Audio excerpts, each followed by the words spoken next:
The man who recovered the payroll didn't steal a dime. Someone just needs him dead before he can prove it. Pinkerton, a Western thriller. Chapter 1. The letter had been in his coat pocket for 9 days, and he knew it by feel now, the weight of the folded stock, the slight ridge where the territorial seal pressed into the paper. He had read it every morning at the window before breakfast, and folded it and put it back. This morning, he had not read it. He had put his hand in the pocket at the top of the stairs and touched the letter through the fabric and gone down to breakfast and left it where it was. He was on his second cup of coffee, alone at the bar of the Congress Hotel, when he understood that not reading it was itself a kind of answer. The bar opened onto the hotel's main room through a wide archway and shared its light with the lobby. High ceilings, tile floors of Sonoran clay, the slow-turning paddle fans that the Congress had installed the previous spring, and that moved the air without cooling it, which was something, and not enough in the Tucson September. The morning crowd was the commercial kind. Freight men, land agents, a pair of surveyors from the Southern Pacific with their cases of instruments stacked against the far wall. The railroad was coming through Tucson within the year, and the town had been behaving accordingly. Every conversation had money in it somewhere, and the men having those conversations had the bright, forward-leaning quality of people who believe they are standing at the right place at the right time and are still afraid they might be wrong. Sample watched them without appearing to. He had a lawman's habit of placement, always the seat with the wall behind it, and the sight line to the door. And from the end stool of the bar he could see the lobby entrance, the archway into the dining room, and in the mirror behind the bar, the entire rear section of the room, including the table in the back corner where the man in the gray suit had been sitting for 3 days. He had noticed the man on the first day. Not immediately. The man did not invite notice, which was a quality that invited it in anyone who had spent time around people who did not want to be noticed. He sat with a plate of food in the mornings, and a beer in the afternoons, and a glass of water in the evenings, and he read a newspaper that he appeared to read the same way Sample appeared to drink coffee, as an activity that justified the sitting, not as the point of it. Compact, Sample had him.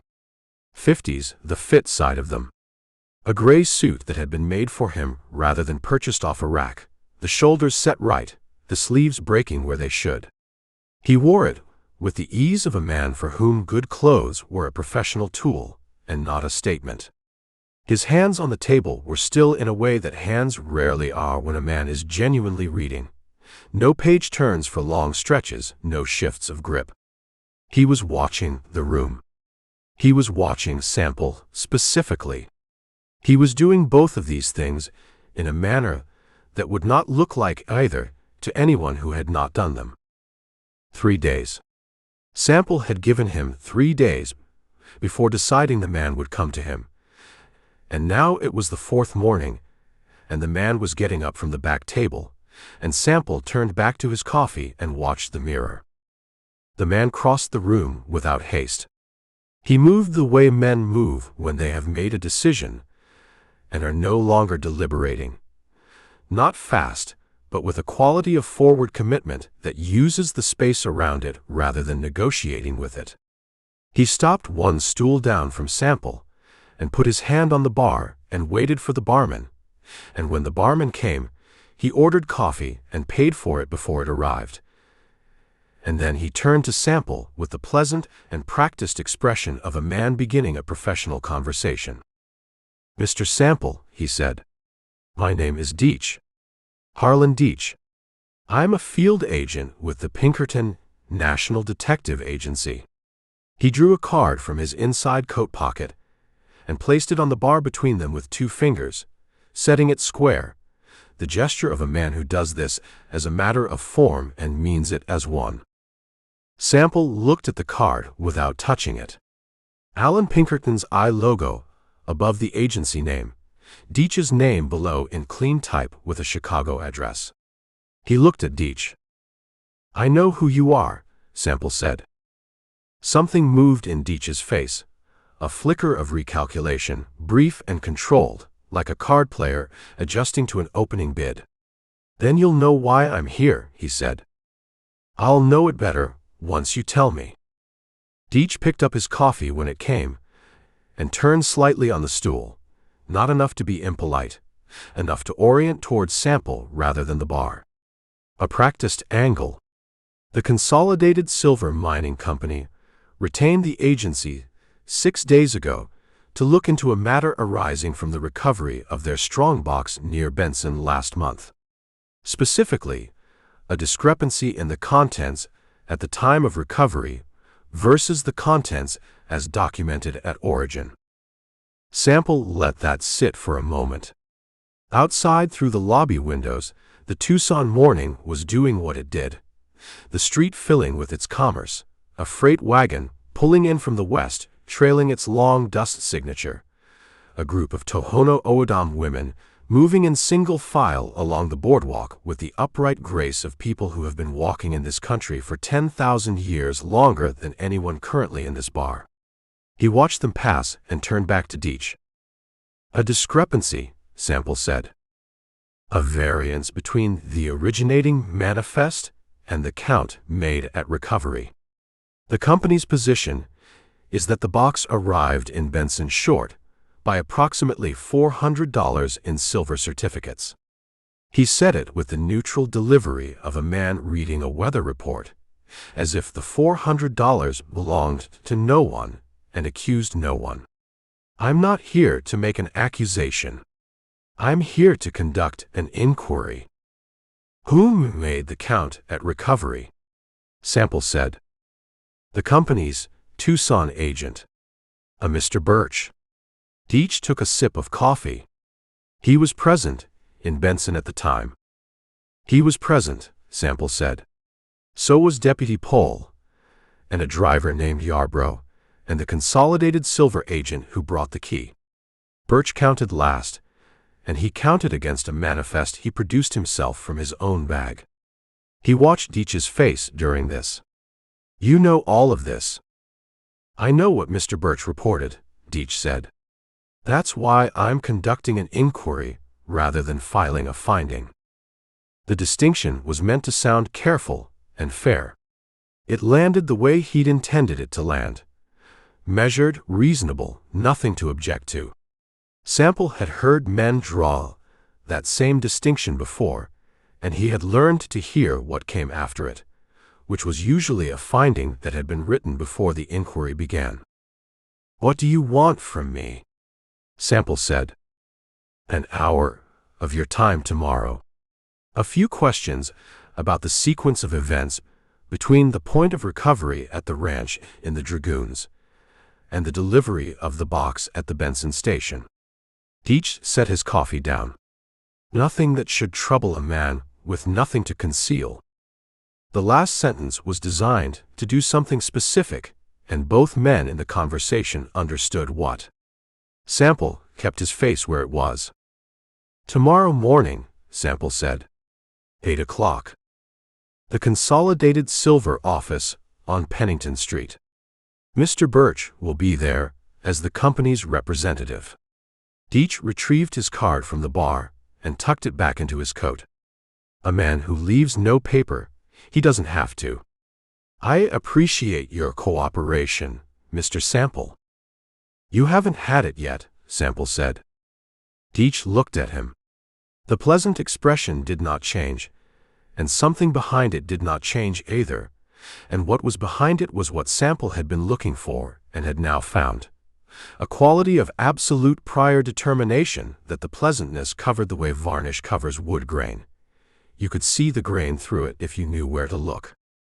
I look forward to it, Deetch said, and left his coffee half-finished on the bar, and walked back through the room to the lobby and out the front door of the Congress Hotel. Sample did not watch him go. He looked at the mirror behind the bar and watched the lobby until Deetch cleared the door, and then he picked up his own coffee and found it had gone cold while they talked. He took the letter out of his coat pocket. He unfolded it on the bar and read it again. It was written in the careful, formal language that government offices use when they want to say something important and are not entirely certain how, which gave it a quality of reaching past its own syntax toward the direct statement it couldn't quite make. The substance of it was this: the Territorial Marshal's Office wished to offer Eldridge Sample a commission as Deputy Territorial Marshal, to be based in Tucson with jurisdiction extending through Pima and Cochise counties, effective upon Sample's acceptance and the completion of standard swearing. The letter named a salary that was honest and not generous and did not pretend to be otherwise.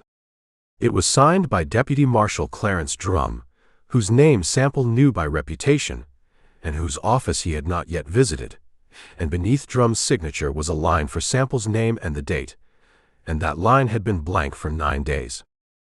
He folded the letter and put it back. The barman came and refilled his coffee without being asked. The barman was a solid Sonoran man named Eligio, who had been doing this job since before the territory reorganized, and who had the practiced invisibility of a man who hears everything and repeats nothing. He set the cup down and moved back along the bar without looking at Sample, which was a form of courtesy Sample appreciated.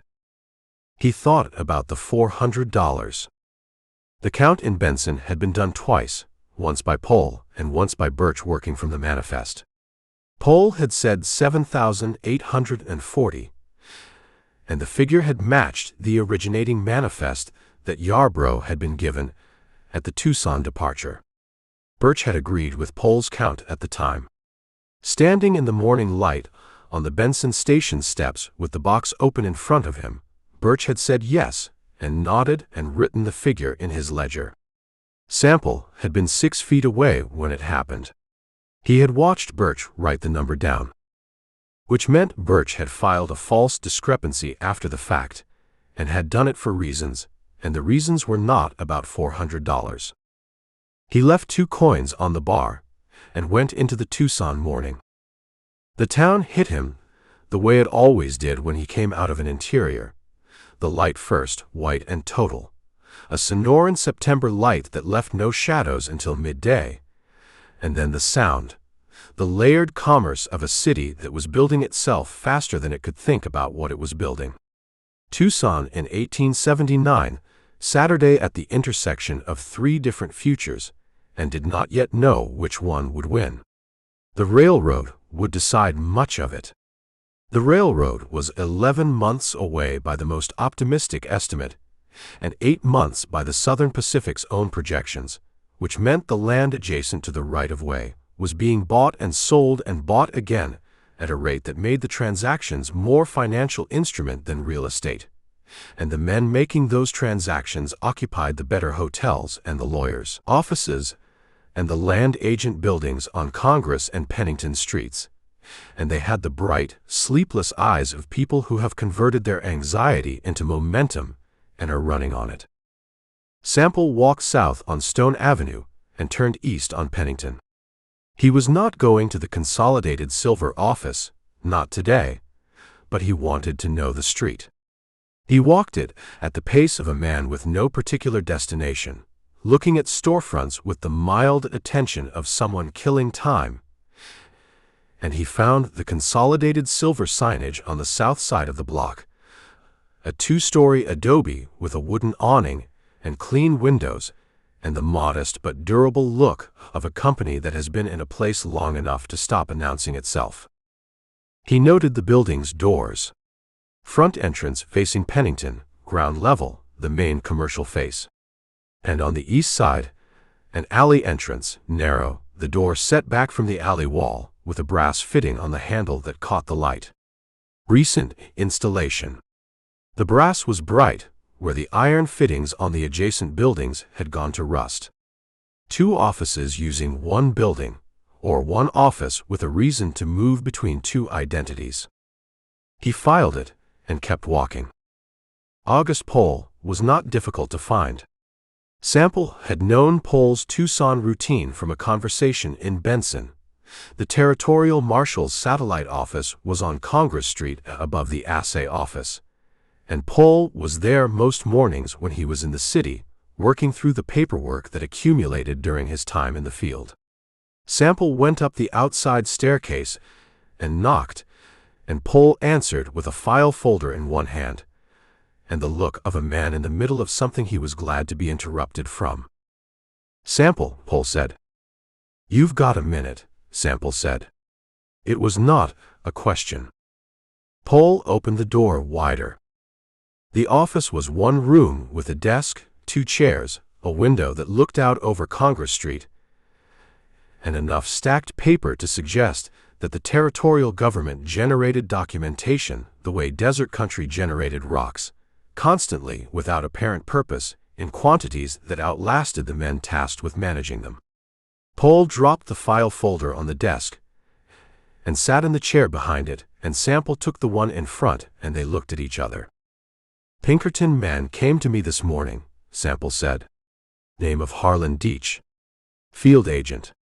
Claims Consolidated Silver has a discrepancy in the strongbox count from Benson and wants to ask me questions about it tomorrow." Pole's expression did not change, and his attention sharpened, which was how Pole always received information he considered significant. Nothing on the outside, everything moving faster inside. "The count in Benson was clean," he said. "I know it was. I was there. So was Birch." "Birch?" Pole said and stopped. He thought about something for a moment.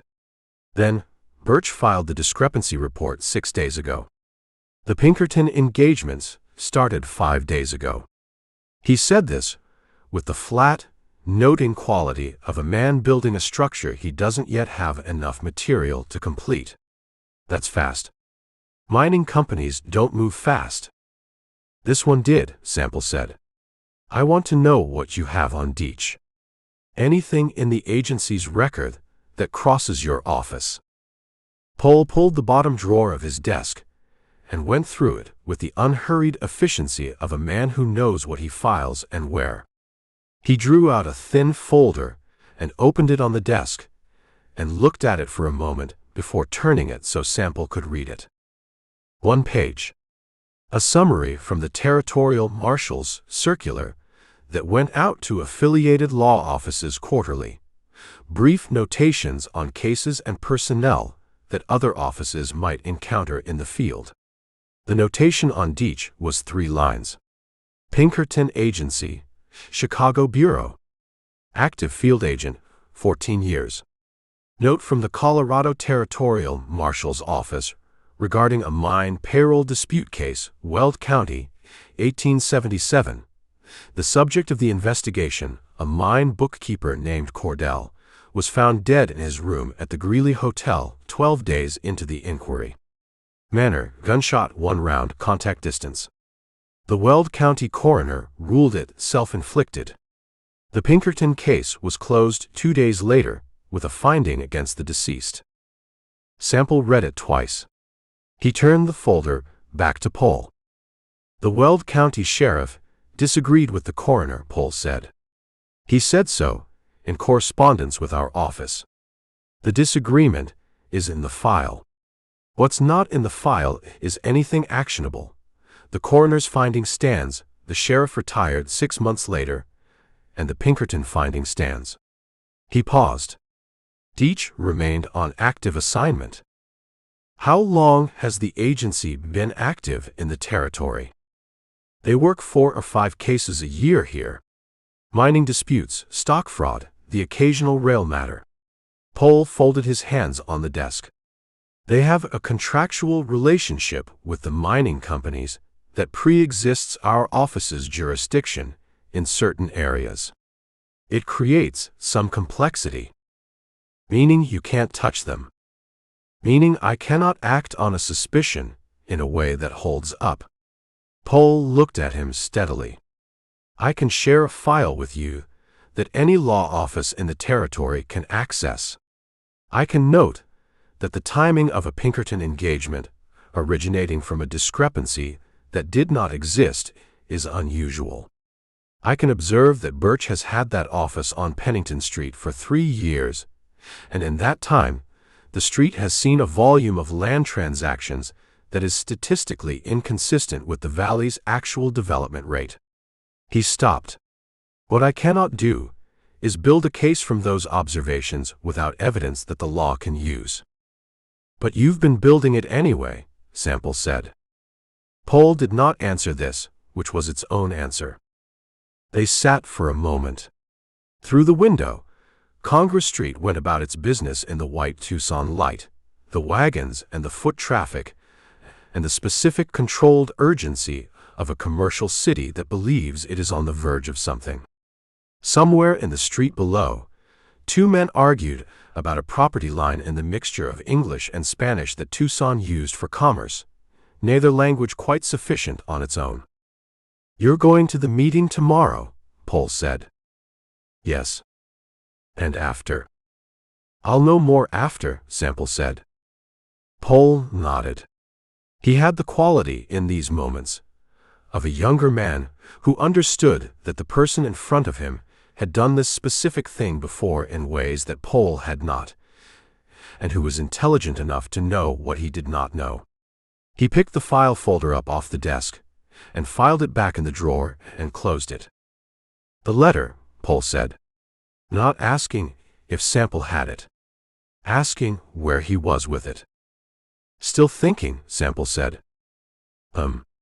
Pohl picked up his pen and turned back to the papers on his desk, which was his way of ending a conversation without ending it. "Let me know how the meeting goes."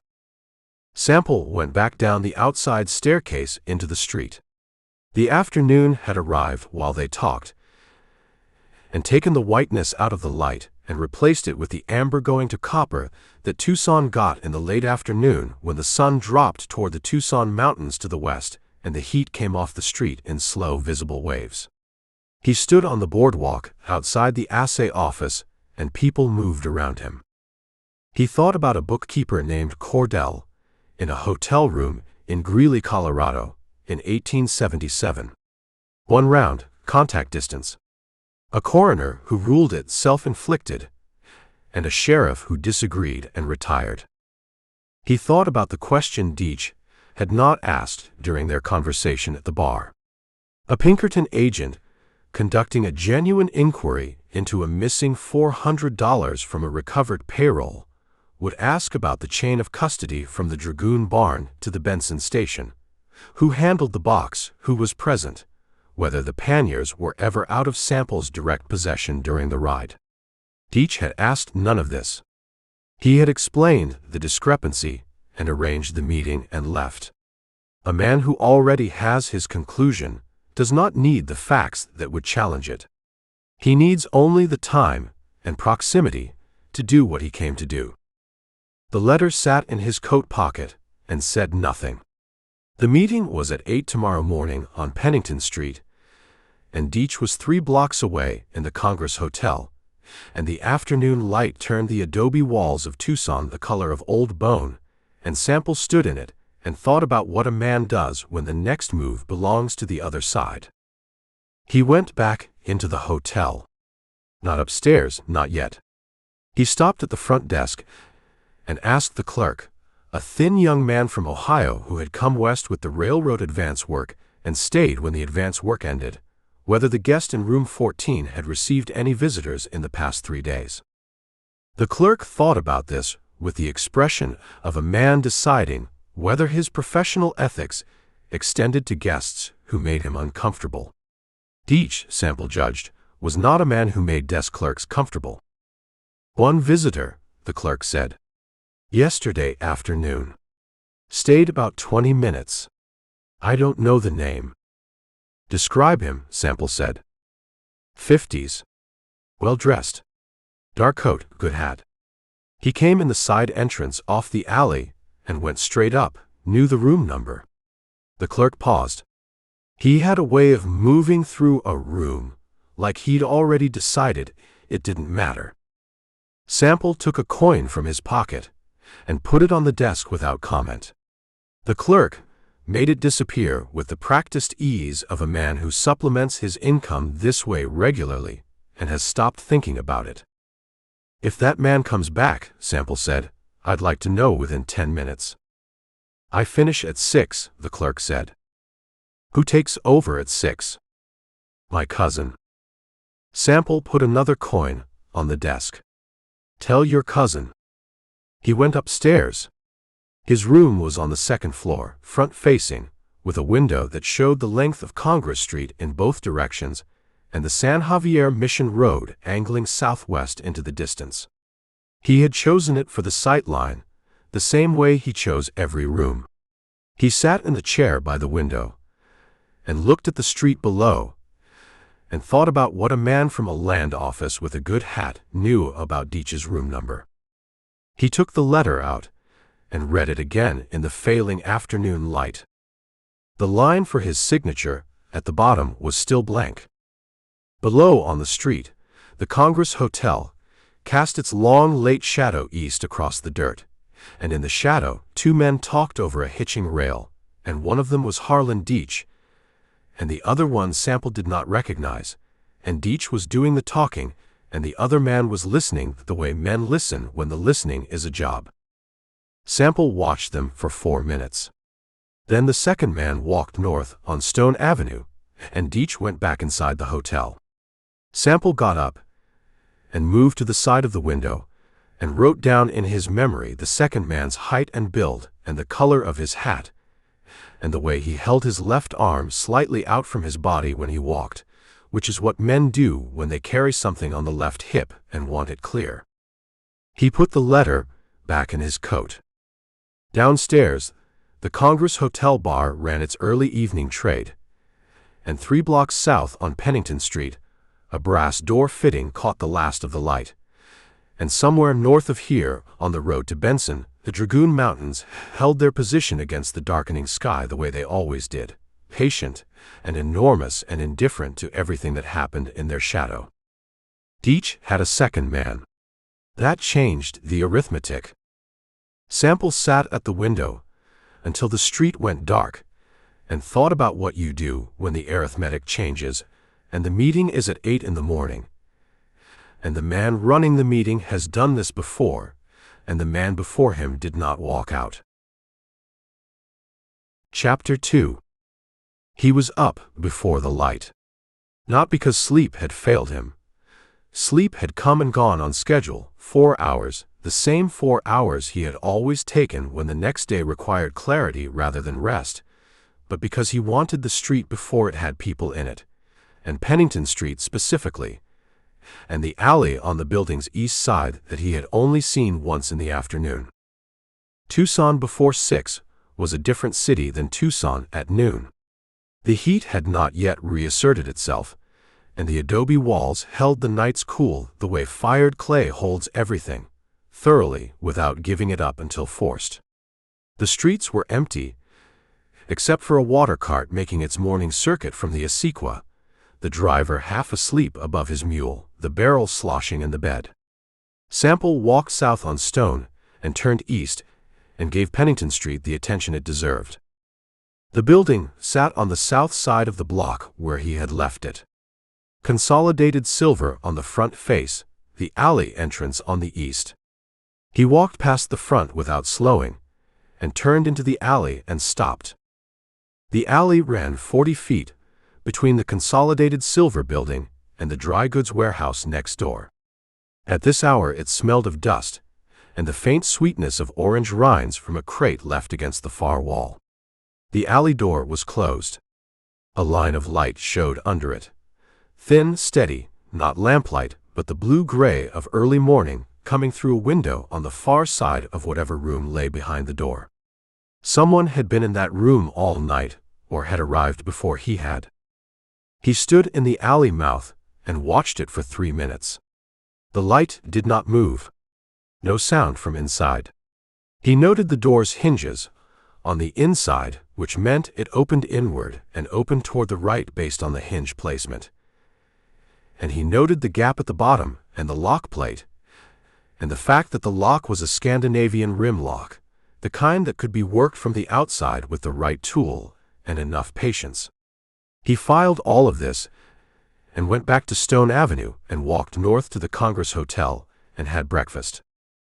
At 7:40, he left the hotel and walked to Pennington Street at the pace of a man with an appointment he is not early for and not late to. He turned into the alley at 7:50 because the alley was the approach he wanted. He had decided this before dawn, and he had covered half the distance to the side door when it opened from the inside and a man came out. They were 6 feet apart before either of them reacted, which meant they were close enough that reaction was almost beside the point. The man was in his mid-50s. He wore a dark suit of better quality than anything a mining company agent could afford, and he wore it with the ease of someone for whom good clothes were not an occasion but a condition. His face was the face of a man who had spent 30 years in rooms where the numbers were always larger than what they represented. A negotiator's face, smooth and considered, the eyes doing their work without advertising it. His hair was silver, and his hat was a fine block Stetson, city creased. He carried a leather portfolio under his left arm, and he held it closer when he saw Sample, the instinctive tightening of a man protecting documents before he has decided whether the situation requires it. He looked at Sample. Sample looked at him. "Morning," Sample said, and kept walking. The man stepped to the side of the alley to let him pass and said nothing. Sample felt the man's eyes on his back for the 6 steps it took to reach the alley door, and he pushed through it without looking back, and the door swung inward and to the right, exactly as the hinge placement had indicated. He stood in a narrow hallway with bare adobe walls and a plank floor and the smell of paper and lamp oil. A door on the right was closed. A door at the far end was open onto a front office where Birch stood behind a desk, sorting papers with the focused compensatory energy of a man who uses busyness the way other men use silence. Birch looked up. "Mr. Sample." The energy shifted, not extinguished, reorganized. "You came through the alley." "The front door was locked," Sample said. It was not. He had not tried it. But Birch's response to the statement would tell him something. Yes, I lock it until 8. Birch came around the desk with his hand extended. A small man in his 40s with the forward-leaning posture of someone perpetually arriving at an argument he hopes to preempt. He had the agent's particular quality of performed openness, the wide handshake, the direct eye contact that was slightly too direct, a degree past what came naturally. "Mr. Deetch will be here at 8. Can I offer you coffee?" "No," Sample said. He looked at the office while Birch talked about the weather and the railroad and the Consolidated Silver Company's deep appreciation for Sample's cooperation in the matter at hand. The room had 2 desks, Birch's in the center, a smaller one against the side wall that held a stack of ledgers and nothing personal. The ledgers were the Consolidated Silver variety, company printed, the kind that went with the job. But under the stack, not quite hidden, the edge of a different ledger showed, thinner, bound in red cloth rather than the company green, the kind a man buys himself rather than receives from a home office. Birch caught the direction of Sample's gaze and moved to stand in front of the side desk with a naturalness that was not natural at all. "Please sit down," Birch said. "Mr. Deetch is very punctual." Deetch came through the front door at 8 o'clock with his coat brushed and his hat in his hand, and the pleasant institutional expression he had been wearing at the bar of the Congress Hotel for 3 days. He shook Sample's hand with the firm, practiced grip of a man who has been told that handshakes communicate character, and has acted on this information ever since.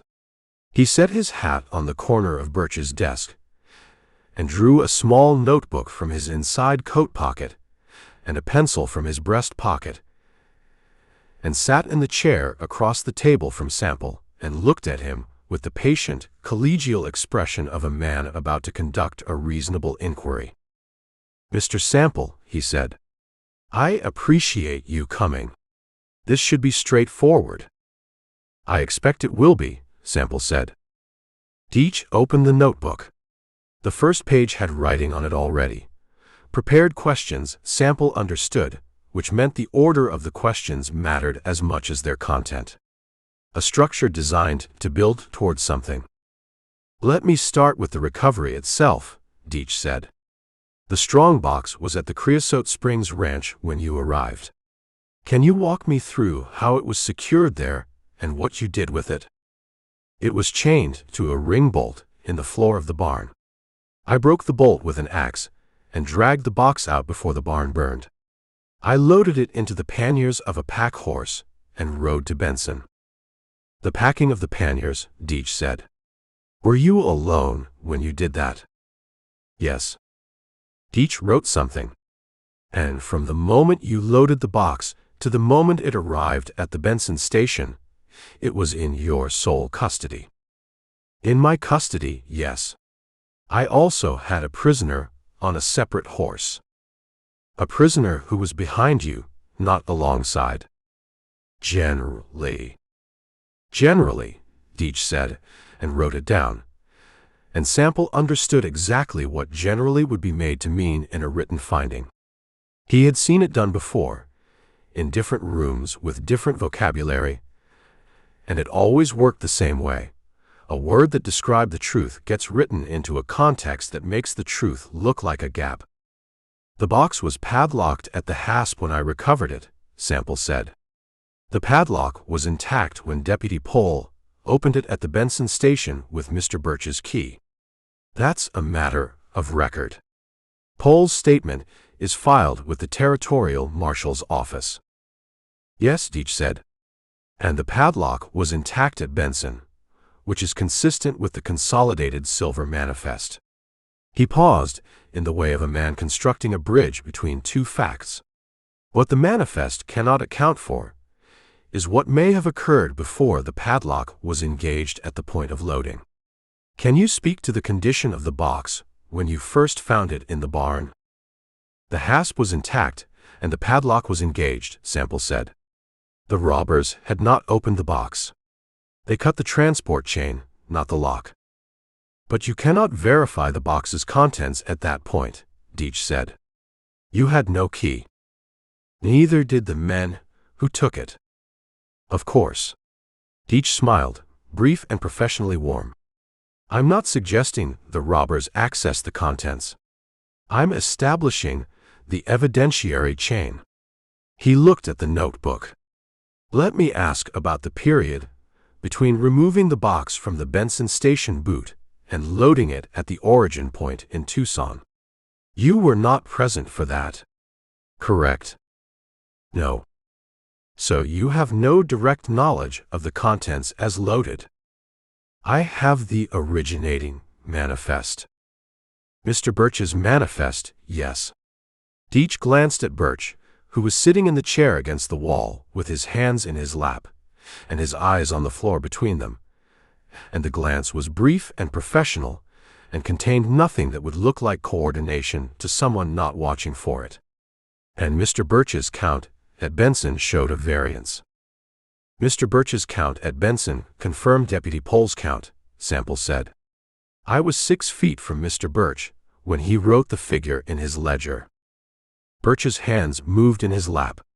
His right thumb found the pad of his left index finger and pressed there, a small, private gesture of a man managing discomfort, the kind of thing a man does in a room when he believes no one is measuring him. Sample was measuring him. "Mr. Birch," Sample said, turning to him without a change in his voice, the same conversational level he had been using with Deetch. "Does the Consolidated Silver Company share this address with another business?" The question arrived in the room like a stone dropped into still water. Birch looked up from the floor between them. He looked at Deetch. He looked at Sample. His face ran through 3 things in approximately 2 seconds: surprise, calculation, and the decision about which face to show, and he came out the far side wearing the wrong one, a smile that arrived a half-beat too late and sat a half-degree off-center. "This is the Consolidated Silver office," Birch said. "I'm not aware of." "The door in the hallway," Sample said. "The one that was closed when I came through. Does that connect to the adjacent tenancy?" Birch said, "I don't think that's relevant to." "It may not be," Sample said pleasantly. He turned back to Deetch. "I mention it because I passed a man in the alley on my way in. Well-dressed. Came out of the alley door. He was carrying a portfolio." He watched Deetch's eyes. "I didn't recognize him. Do you?" Nothing moved in Deetch's face. Not the professional pleasantness, not the careful neutrality behind it, not the layer beneath that which Sample had identified at the hotel bar as prior determination. Nothing moved, because a man who has been asked a question about someone he knows well must hold everything still while he decides how to answer, and the holding still is the answer. "I couldn't say," Deetch said. He looked at his notebook. "Let me ask about the pack horse. Was it one of the robbers' animals?" "It was the horse they staged to carry the box out." "Yes." "And you used it to carry the box to Benson?" "Yes." "What became of the horse after Benson?" "I left it at the livery. I assume the Territorial Marshal's office dealt with it as recovered property." "You didn't sell it," Deetch said. The smile came back, easy and brief. "I ask only to complete the record." "I didn't sell it," Sample said. The questions continued for another 20 minutes. They covered the condition of Sample's clothing, whether he had stopped anywhere between the Dragoons and Benson, whether he had spoken to anyone on the road, whether the prisoner he brought in could attest to the box being continuously secured. Each question built on the previous one with the careful architecture of a man constructing a timeline that contained a space, a gap, a generally a couldn't verify, and in the space there would eventually be room for $400 and a finding against Sample that he would be dead before he could contest. Sample answered every question accurately and fully and offered nothing beyond the answer. He watched Birch throughout, and Birch watched the floor, and Deetch's pencil moved in the notebook, and the morning light came through the front windows of the Consolidated Silver office and fell across the room in a long flat rectangle that moved imperceptibly toward the far wall as the sun climbed. At the end, Deetch closed the notebook and put the pencil in his breast pocket and stood and offered his hand again. "I appreciate your time," he said. "The agency will have a preliminary finding to the company within the week. We'll be in touch if we need anything further." He paused, measured. "In the meantime, I'd ask that you remain available in Tucson." "I'll be here," Sample said. He shook the hand and got his hat from the rack by the front door and went out onto Pennington Street. The morning had become full by the time he hit the boardwalk. The street was doing its commerce, the freight office 2 doors down running its first consignment, a pair of lawyers walking together with their heads down and their voices low, a boy selling newspapers from a stack under his arm with the aggressive optimism of someone working on commission. The Consolidated Silver building sat behind him, and he did not look back at it. He stood on the boardwalk and took a straight inventory of what the last hour had given him. Birch had never once looked at Deetch during the questioning.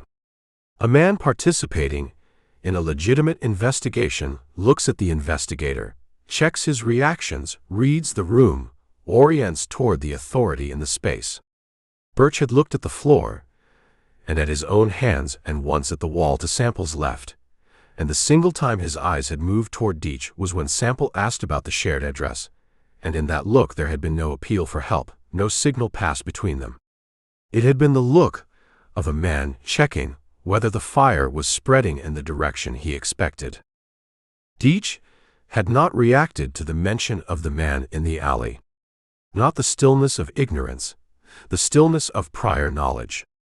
A man who did not know who had come out of that side door would ask, "What did he look like? What was he wearing? Do you think he works here?" Deetch had said, "I couldn't say," and returned to his notebook, which meant he knew exactly who it was and had already calculated that Sample's knowing presented a problem worth managing. The man in the alley had a portfolio under his arm and a suit that cost more than Birch earned in 2 months, and he moved through that building like he owned it. Which he likely did. And that building shared its address with the Consolidated Silver office that Birch had operated for 3 years, and Birch had been the one to file the discrepancy that triggered the Pinkerton engagement. And the Pinkerton engagement had been running for 5 days, and Deetch had been in Tucson for 8. 3 days in Tucson before the investigation officially opened. 3 days of sitting in the Congress Hotel bar, building his picture of Sample's patterns before introducing himself. A man running a professional inquiry does not need 3 days of prior surveillance. A man running something else does. Sample walked back to the Congress Hotel. He went to the desk and asked for paper and an envelope and took both to the small writing table in the corner of the lobby, away from the door, and wrote 2 letters. The first was brief. It went to Deputy Marshal Clarence Drum at the Territorial Marshal's Tucson office, whose name was on the badge offer letter that had been in Sample's pocket for 9 days. Sample asked one question only. Did the Deputy Commission require clear standing with all active investigations at the time of swearing or at the time of appointment? He signed it with his name and sealed it and addressed it and set it aside. The second letter took longer to write because the recipient required a different kind of language. Not the clipped directness of official correspondence, but the sideways, layered shorthand of men who have known each other in difficult places and communicate accordingly. The recipient was a man named Cutter Boone in El Paso, Texas, who had run freight between Mesilla and Juarez for 15 years before a knee injury retired him to a desk above a hardware store on El Paso Street, from which desk he maintained a correspondence that would have interested several territorial law offices if any of them had been able to read it without the key. Sample and Boone had not spoken in 4 years. The last time they'd spoken was in a cantina outside Lordsburg at 2 in the morning, when Boone had given Sample the location of a man he had been looking for since November, and Sample had given Boone the kind of information that was worth more than a location. The transaction had concluded with handshakes and no paperwork, which was how the best transactions concluded. He wrote to Boone now about a land broker named Cray operating out of Tucson on Pennington Street. He described the man as he had seen him in the alley: the suit, the portfolio, the silver hair, the way he moved through a building he owned. And he asked what Boone knew about the land transactions in the Sulphur Springs Valley over the past 3 years, and whether any of them traced back to a source that was not what it appeared to be. He did not explain why he was asking. Boone would understand why from the fact that he was asking at all. He sealed both letters and brought them to the desk and paid the postage and watched the clerk put them in the outgoing box.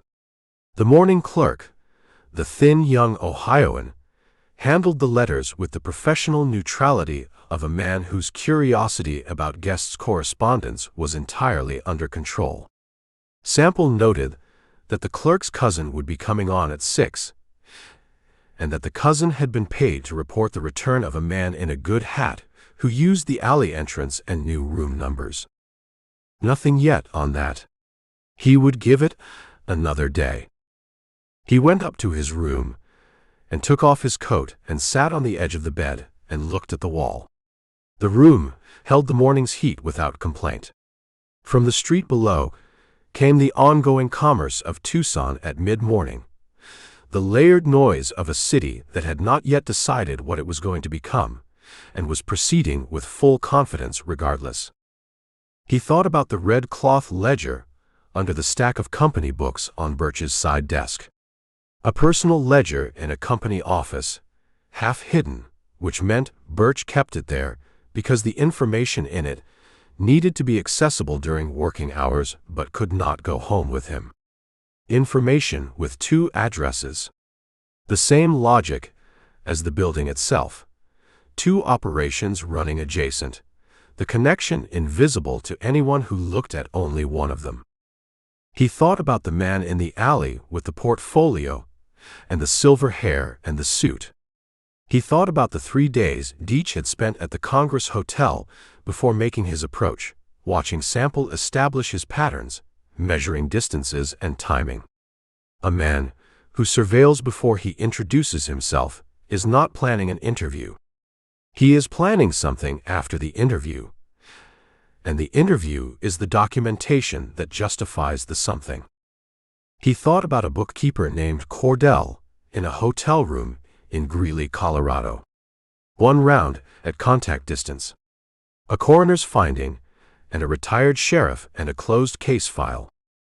He lay back on the bed with his boots on, and looked at the ceiling, and let the geometry of the thing arrange itself. Birch had manufactured the discrepancy. The discrepancy had called in Deetch. Deetch would build a paper finding. The finding would make Sample the subject of an investigation rather than a witness to anything. A subject under active investigation who then died in some incident, a robbery, a bar dispute, a gunshot in a dark room that a cooperative coroner could rule self-inflicted, was a closed case and not a witness. Cray's exposure from Sample's report to Poll stopped moving the moment Sample stopped being available to confirm it. $400 that never went missing. A framework built around its absence. A man who had done this before, 3 times at least, and walked away from each one. Deetch also had a second man with something on his left hip. That detail sat outside the framework and said something about contingency planning. If the official pretext moved too slowly or encountered resistance, the second man was the shorter route. Deetch preferred the documented method. But he had learned, in whatever Colorado room or Kansas room or New Mexico room that came before this one, to carry a contingency. Sample stared at the ceiling and put his hand on the Colt on his hip and felt the familiar weight of it, and thought about what a man does when the institution coming at him has the law's shape but not its substance, and the law's reach but not its conscience. The same thing he always did. He got up off the bed and put on his coat and checked the Colt's loads and went back downstairs into the Tucson morning. Chapter 3. The desk clerk's cousin brought the letter up at 7:30 in the morning, knocked twice with the knuckle courtesy of a man who has been told the guest is an early riser and wants to demonstrate awareness of this. Sample was already dressed. He opened the door and took the letter and gave the cousin a coin and closed the door. Territorial Marshal's office seal on the envelope. He had been expecting it for 2 days. He took it to the chair by the window and opened it without sitting down. The letter was a single page in Drum's hand, not a clerk's copy, the marshal's own handwriting, which told Sample that Drum had written it himself after hours rather than put it through the office's normal paper flow. The hand was precise and small, and left generous margins, the writing of a man who has composed many documents requiring careful language and has learned that space around words is as important as the words themselves. 2 paragraphs. The first addressed Sample's question about standing requirements. The Commission did not require clearance of active investigations at the time of appointment, only at the time of swearing. Swearing was a matter of scheduling and could be deferred by mutual agreement for reasonable cause. The second paragraph said, "I would like to meet with you at your convenience. Not at the office. The Shoe-Fly restaurant on Congress Street at 7 in the morning is where I take breakfast on Thursdays. Tomorrow is Thursday. It was signed C. Drum without title. Sample read it twice. He folded it into his breast pocket, where the badge offer letter had lived for 11 days, and went downstairs. The Shoe-Fly was 3 blocks from the Congress Hotel, a narrow room that opened directly onto Congress Street with its front wall folded back in the morning to admit air and the sound of the street. It ran long tables rather than individual ones, and the clientele at 7 in the morning was the working kind. Freight clerks, a table of Southern Pacific surveyors with their maps rolled under their arms, a pair of Mexican vaqueros eating in the companionable silence of men who have been up since before dawn and have earned their breakfast. The smell was coffee and fresh tortillas and the iron-sweet smell of a fire that had been burning since 5. Drum was at the far end of the room with his back to the wall and his coffee in front of him and nothing else on the table. He was a large man, late 50s, built heavy through the chest and shoulders in the way of men who were strong in their youth and whose strength became structure as they aged. He had a full gray mustache and the kind of face that had settled into itself decades ago and stopped moving.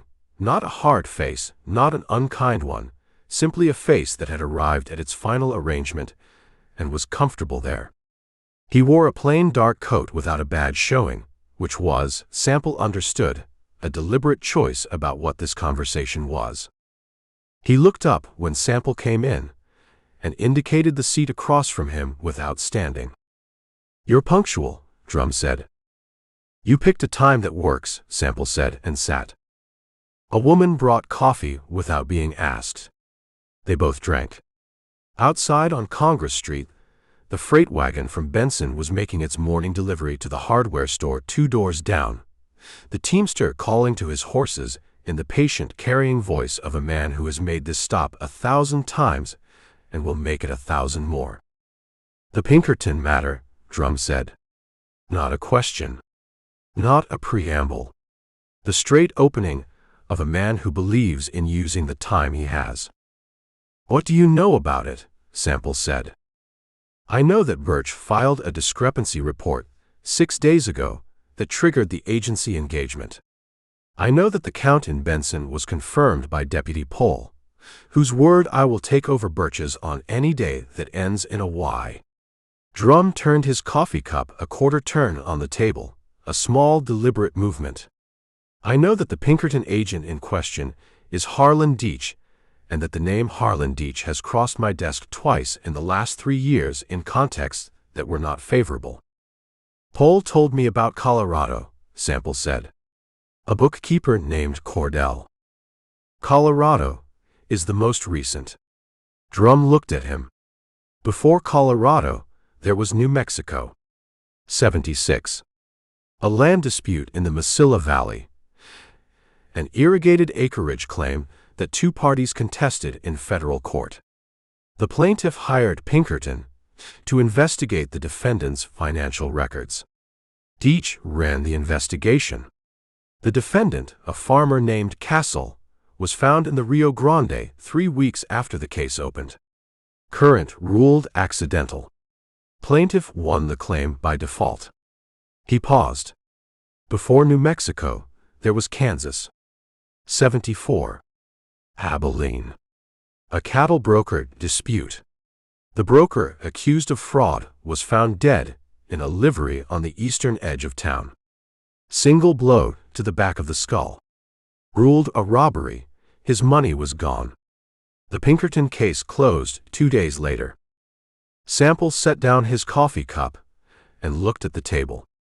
3 cases. Colorado, New Mexico, Kansas. A bookkeeper, a farmer, a cattle broker. Financial disputes of varying kinds, a Pinkerton investigation in each, and a body before resolution in each. Deetch as the common thread running through all of it, emerging from each one with his credentials intact and the case marked closed. "The agency doesn't know," Sample said. "The agency knows what it chooses to know," Drum said, with a flatness that was not cynicism but precision. Deetch closes cases. That's what the agency measures. 3 of his subjects died before their cases went to trial, and in each instance the local finding was accidental or self-inflicted, and in each instance the Pinkerton finding was filed within 48 hours of the death. The agency's home office in Chicago sees a clean record. He stopped. There may have been others. Before Kansas. I've only found 3. Found, Sample said. I've been building a file for 14 months, Drum said. Since New Mexico. Colorado added to it. What I have is a pattern without a mechanism. I can show a sequence, but I cannot show the hand moving through it. Not in a way a court uses. He picked up his coffee and set it down without drinking. I need something from inside one of the operations. A payment record, a correspondence, a witness who was in the room. He looked at Sample straight on. You understand what I'm telling you. You've been waiting for someone to come along who had reason to look inside the operation from close range, Sample said.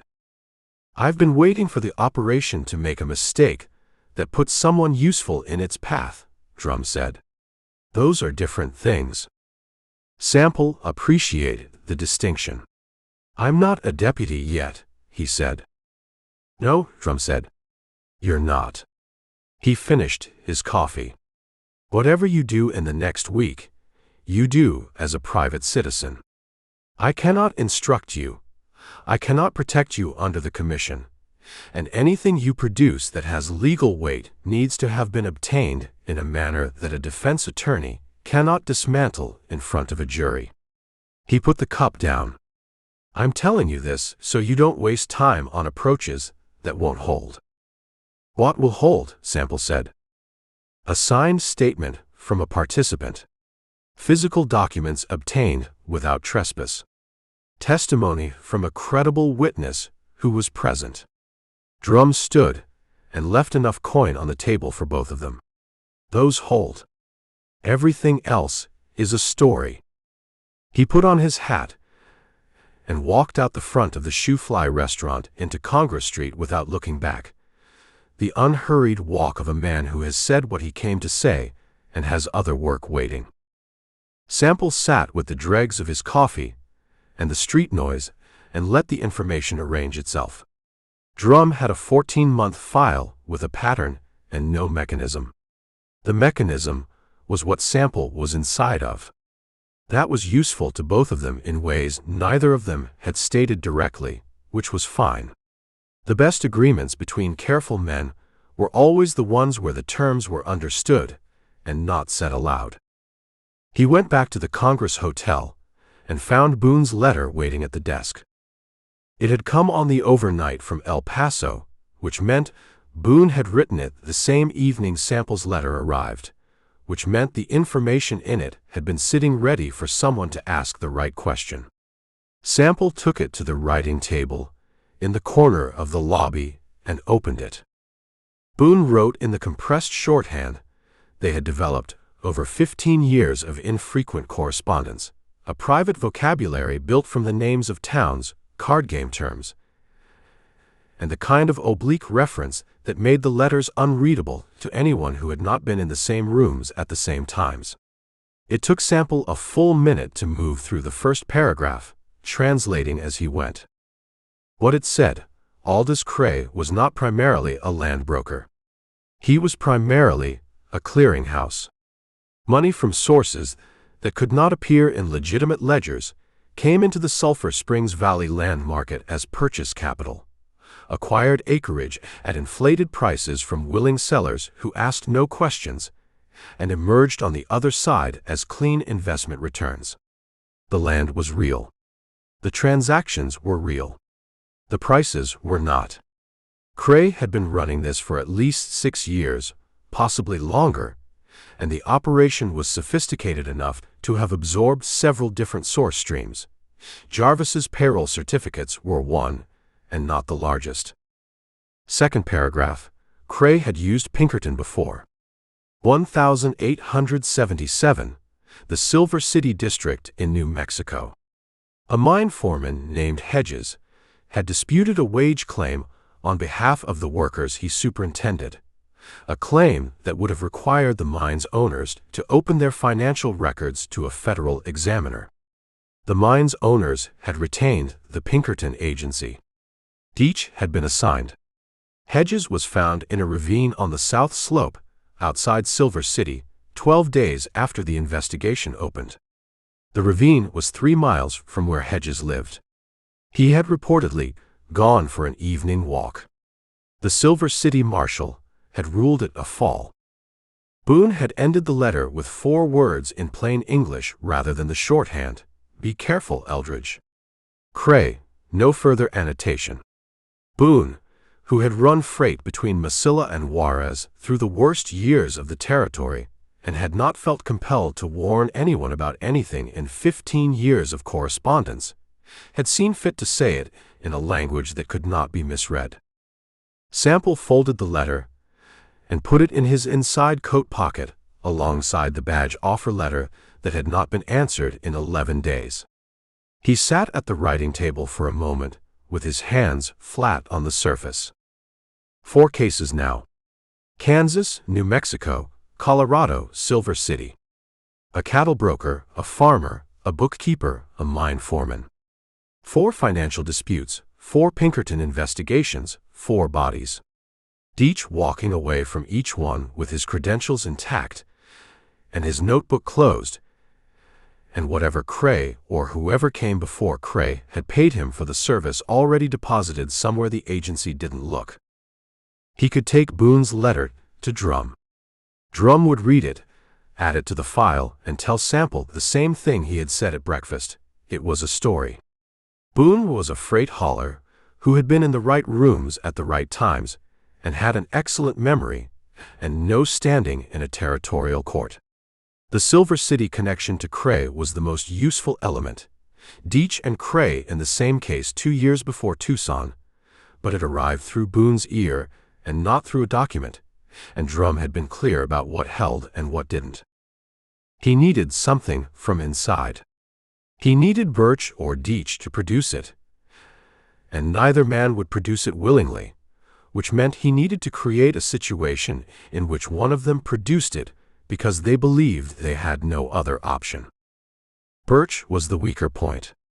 He had been the weaker point since the interview, since the thumb pressing the index finger pad, since the eyes that would not go where they should go.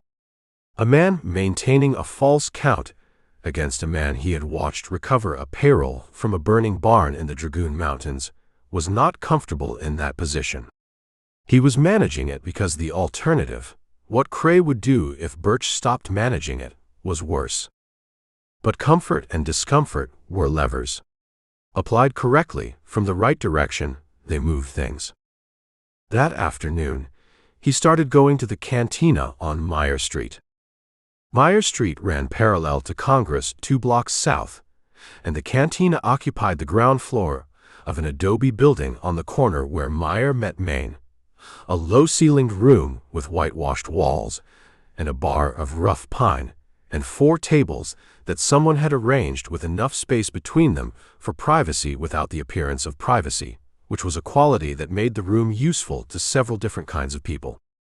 The owner was a woman named Senora Vega, who had been running the place for 20 years and who understood her clientele with the completeness of someone who has been pouring drinks for men in difficult situations long enough to develop a professional empathy and the discretion that comes with it. Sample took the same table each evening. Corner, south wall, sightline to the door and the bar. He arrived at 6 and stayed until 8 and drank 1 beer over 2 hours, which was the rate of a man who wanted company around him and not the beer specifically. He spoke to no one beyond ordering. He read a newspaper until the light failed, and then sat with the empty glass and appeared to think about nothing in particular. He was aware of the second man on the first evening. Not Deetch. Deetch was the principal, and principals did not do this work themselves when they had someone available. The second man from the hitching rail was good at it, which made him easier to track. A man who is good at surveillance relaxes into it, and relaxation has a quality that stillness doesn't: a looseness in the held position, an ease in the way the eyes move that is different from how a man looks at a room he has just entered. The second man sat at the bar on the first evening, and the second, and ordered rye, and made it last, and did not look at Sample except 3 times in 2 hours, which was the correct frequency and exactly wrong. A man who genuinely ignores someone in a room looks at them by accident 6 or 8 times. 3 times in 2 hours is managed. Sample noted the man's face with the care he brought to everything he expected to need later.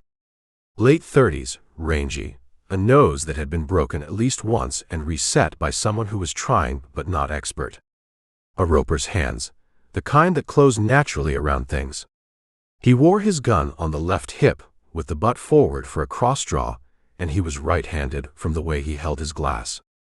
A man who practiced the cross draw did it because he spent time on horseback or in close quarters, and the forward butt cleared leather faster in both.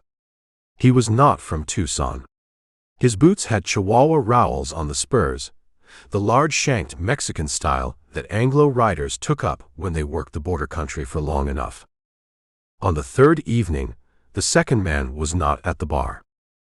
Sample had his beer in front of him, and his newspaper folded to the agricultural reports, which was the section he found least interesting and therefore the most useful for appearing absorbed. And he registered the absence of the familiar shape at the bar within 60 seconds of sitting down. Changed position. Watching from somewhere different. Or not watching tonight, which would mean tonight was not a watching night, but something else. He kept the newspaper up. At 20 minutes past 6, Harlan Deetch came through the cantina door. He came in the way he did everything, without announcement, without apparent haste, the compact gray suit, the hat taken off at the door with the same 2-fingered grip he used for his Pinkerton card. He went to the bar, and ordered with a gesture, and paid immediately, and turned with his drink, and scanned the room in the methodical way of a man doing it for the first time, which he was not. His eyes found Sample. He nodded once, the professional nod of one man acknowledging another in a public space. Nothing in it beyond the acknowledgement. The door closed behind the nod before it could be read as anything. He carried his drink to a stool at the bar's far end and sat with his back to Sample, which was its own statement. A man surveilling you looks at you when he thinks you are not looking back. A man who has moved past surveillance does not need to look at you. He knows where you are. He knows the room. He has already measured the distance and the sight lines and the number of other people between him and the door. And he is sitting with his drink and his back to you because he is past the looking phase and into the next one. Sample put his newspaper down on the table and picked up his beer. It had gone warm in the 2 hours he had been sitting with it, which was fine. He looked at the wall in front of him, the whitewashed adobe with its single wooden cross and its shelf of candles burning in the early evening light. And he let the room settle into its normal sounds around him.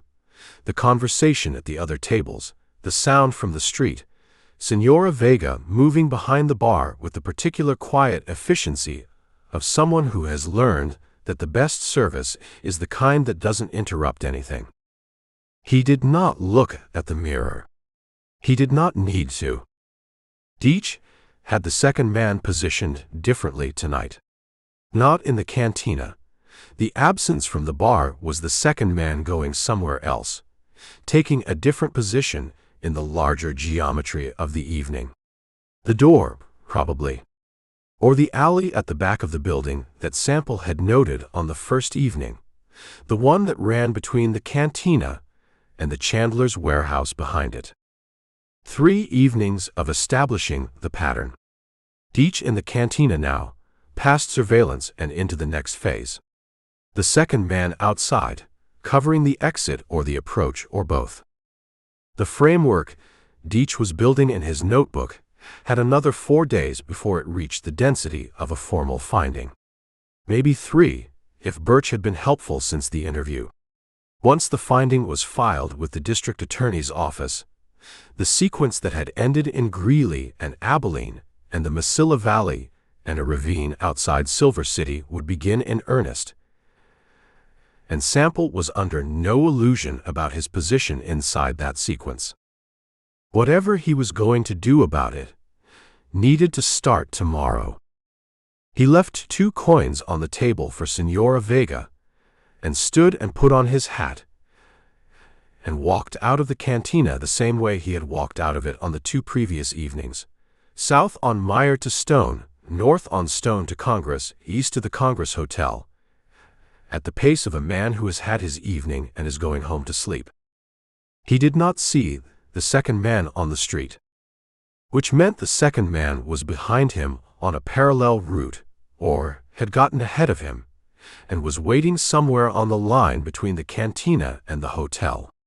Sample walked Congress Street at his established pace, and went through the Congress Hotel's front door and crossed the lobby and went straight up the stairs and into his room. And he stood inside the door for 30 seconds listening to the building. Nothing. He crossed to the window and looked down at Congress Street. The evening crowd was thinning, the commercial day finished, the entertainment district to the west just beginning. At the hitching rail below where Deetch had stood talking to the second man 3 days ago, a man in a dark hat leaned against the post with the manufactured ease of someone trying to appear to be waiting for something.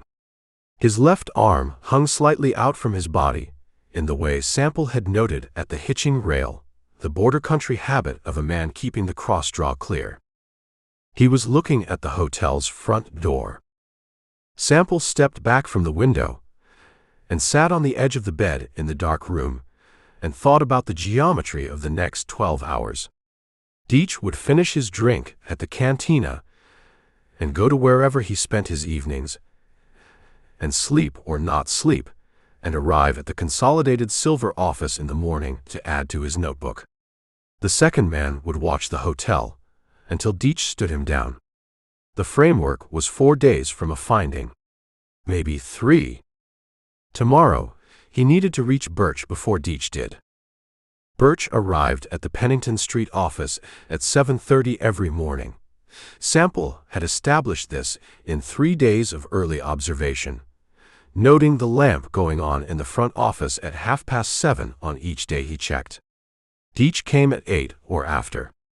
There was a window there, and it was narrow, and it depended on Birch not having been told to expect an early approach, which he had not been, because nothing in Deetch's method suggested he considered Birch a point of vulnerability. Deetch thought Birch was the instrument. He was right.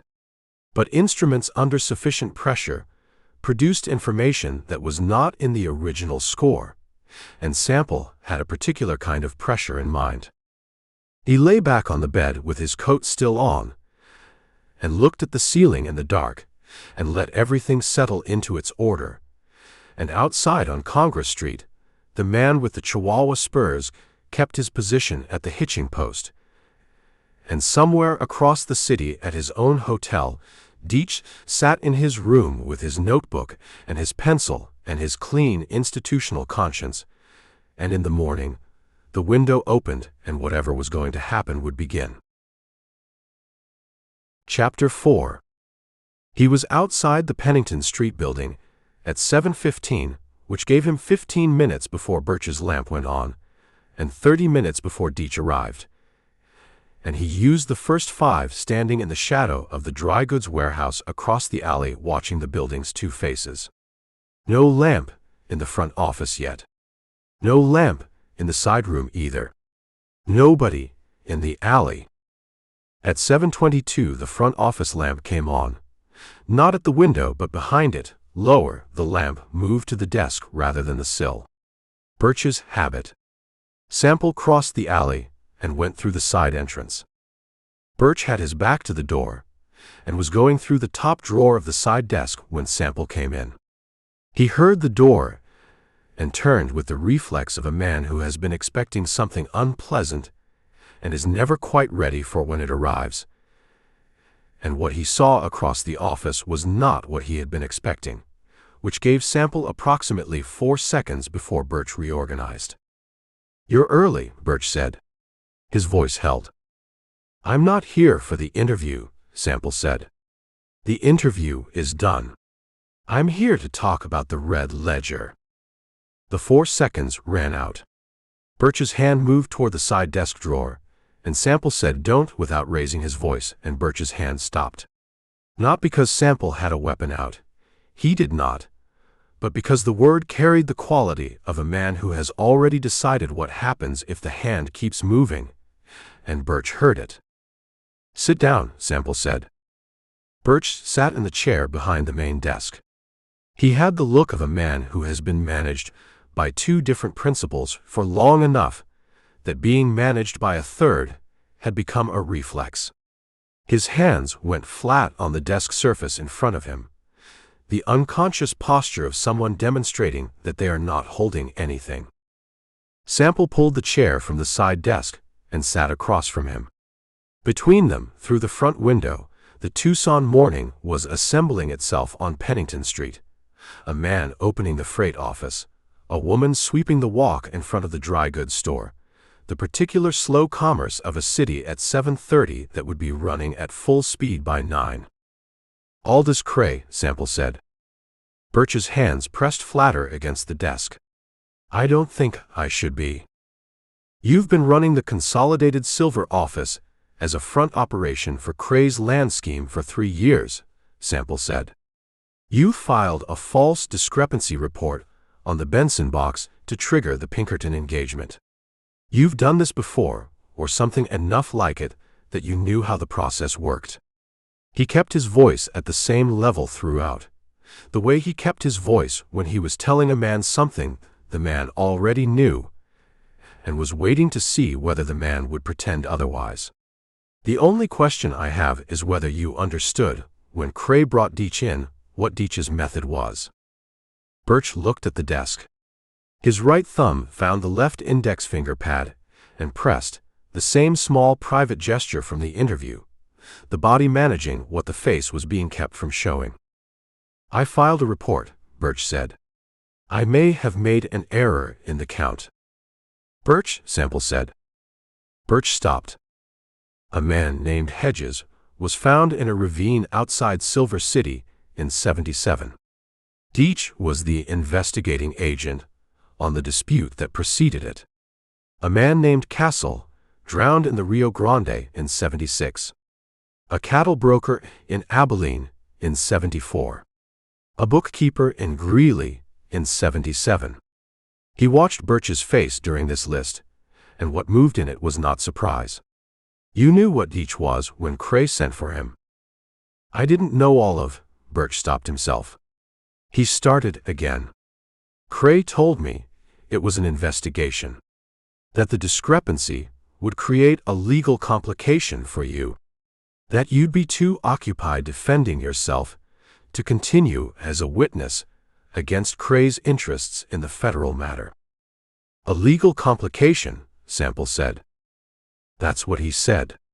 Something had shifted in Birch's voice, a kind of exhausted precision, the relief of a man who has been carrying a version of events that required continuous maintenance and has decided to put it down. He didn't use the word that you're implying. He said complication. "And you believe that's what Deetch would provide?" Birch looked at him for a long moment. "I believed what was easier to believe," he said, quietly enough that it was less a statement than an accounting. Sample let that sit. Outside, a freight wagon turned off Stone onto Pennington, and the driver ran it too fast past the building, and the vibration moved through the floor briefly and was gone. "The red ledger," Sample said. "What's in it?" "Transaction records. The real ones. What the land sold for, what it was listed for, who the funds originated from, before they came through the Valley Market. Birch's eyes went to the side desk without his apparently meaning them to. Cray kept a matching set. This was mine. For my protection. Where's the ledger now? I moved it when you looked at the desk during the interview. It's at my house. I need it, Sample said. If I give you that ledger, Birch said, Cray will know it was me. There's no version of that where, he stopped. He was doing the arithmetic, and Sample waited while he did it, because the arithmetic had only one answer, and Birch needed to arrive at it himself. Cray already knows you're the only person who could give it to anyone, Sample said. Whether you give it or not, that's the position you're in. The question is whether you give it and get in front of this, or whether you don't give it, and the federal investigation moves forward with what it already has, and you're standing in a posture that looks like you chose Cray's side until the end. Birch sat with his hands flat on the desk and looked at nothing in the middle distance between them. Then, I need time. You have until noon, Sample said. He stood and put the chair back against the side desk. Bring the ledger to Deputy Marshal Drum's office on Congress Street. Ask for Drum by name and no one else and tell him what you told me. He looked at Birch. Drum is the kind of man who recognizes cooperation. He's been building this file for 14 months. You hand him the mechanism, you're not the primary subject anymore. He went back through the side entrance and into the alley. The morning had brightened while he was inside, the Tucson light coming up to full strength, and he pulled his hat down against it and walked east to Stone and north toward the Congress Hotel and thought about what Birch would do between now and noon. A man who kept the real ledger for his own protection was a man who had always understood what side of the line he was on and had prepared accordingly. The preparation was the tell. Birch had never fully trusted Cray, which meant Birch had always understood at some level what Cray was and what Cray was capable of producing through a man like Deetch. He had told himself the word complication because it was easier. But the ledger existed, and the ledger said that some part of Birch had known it would come to this. That part might be enough. He spent the day in the hotel, not the lobby, not the bar, his room with the Colt cleaned and reloaded, and the Winchester carbine standing against the wall by the door where he could reach it without crossing the room. He had brought the carbine from Benson with the deliberateness of a man who had learned not to be without a long gun in country that rewarded preparation, and Tucson had become that kind of country, even if it did not look like it from the street. He ate at noon in the dining room, a meal he did not taste, and went back upstairs. At 2 in the afternoon, he checked the window. The second man had rotated off the hitching rail, a new position somewhere he could not locate from the second floor. Changed angle. Tightening the coverage. Deetch had moved his timeline up. He knew this the way he knew things that had not been confirmed yet, from the pieces that had been confirmed. The finding filed early. The second man repositioned. Deetch in the cantina the previous evening passed the surveillance phase. Each element said the same thing in a different language. The sequence that ended cases was beginning. At 4 o'clock, he put on his coat and went to the cantina on Meyer Street, the same time he had gone on the 3 previous evenings, the same table. Established pattern. A man who keeps his habits is a man who believes himself safe, and a man who believes himself safe is an easier problem than a man who is moving. He stayed until 6:15. Deetch did not come. The second man was not at the bar. He left his beer 3/4 full and walked back to the Congress Hotel by the direct route, Stone to Congress, and went inside and took the corner chair in the lobby with a newspaper and waited. At 7:40, Birch came through the front door. He crossed the lobby with the forward-leaning urgency that was his natural gait made faster, and he went to the front desk and spoke to the desk clerk, the thin Ohio cousin, and produced an envelope from his coat and placed it on the desk and said something to the clerk and turned and walked back out the door without looking at the rest of the lobby. Sample let him go. He gave it 2 minutes, then went to the desk.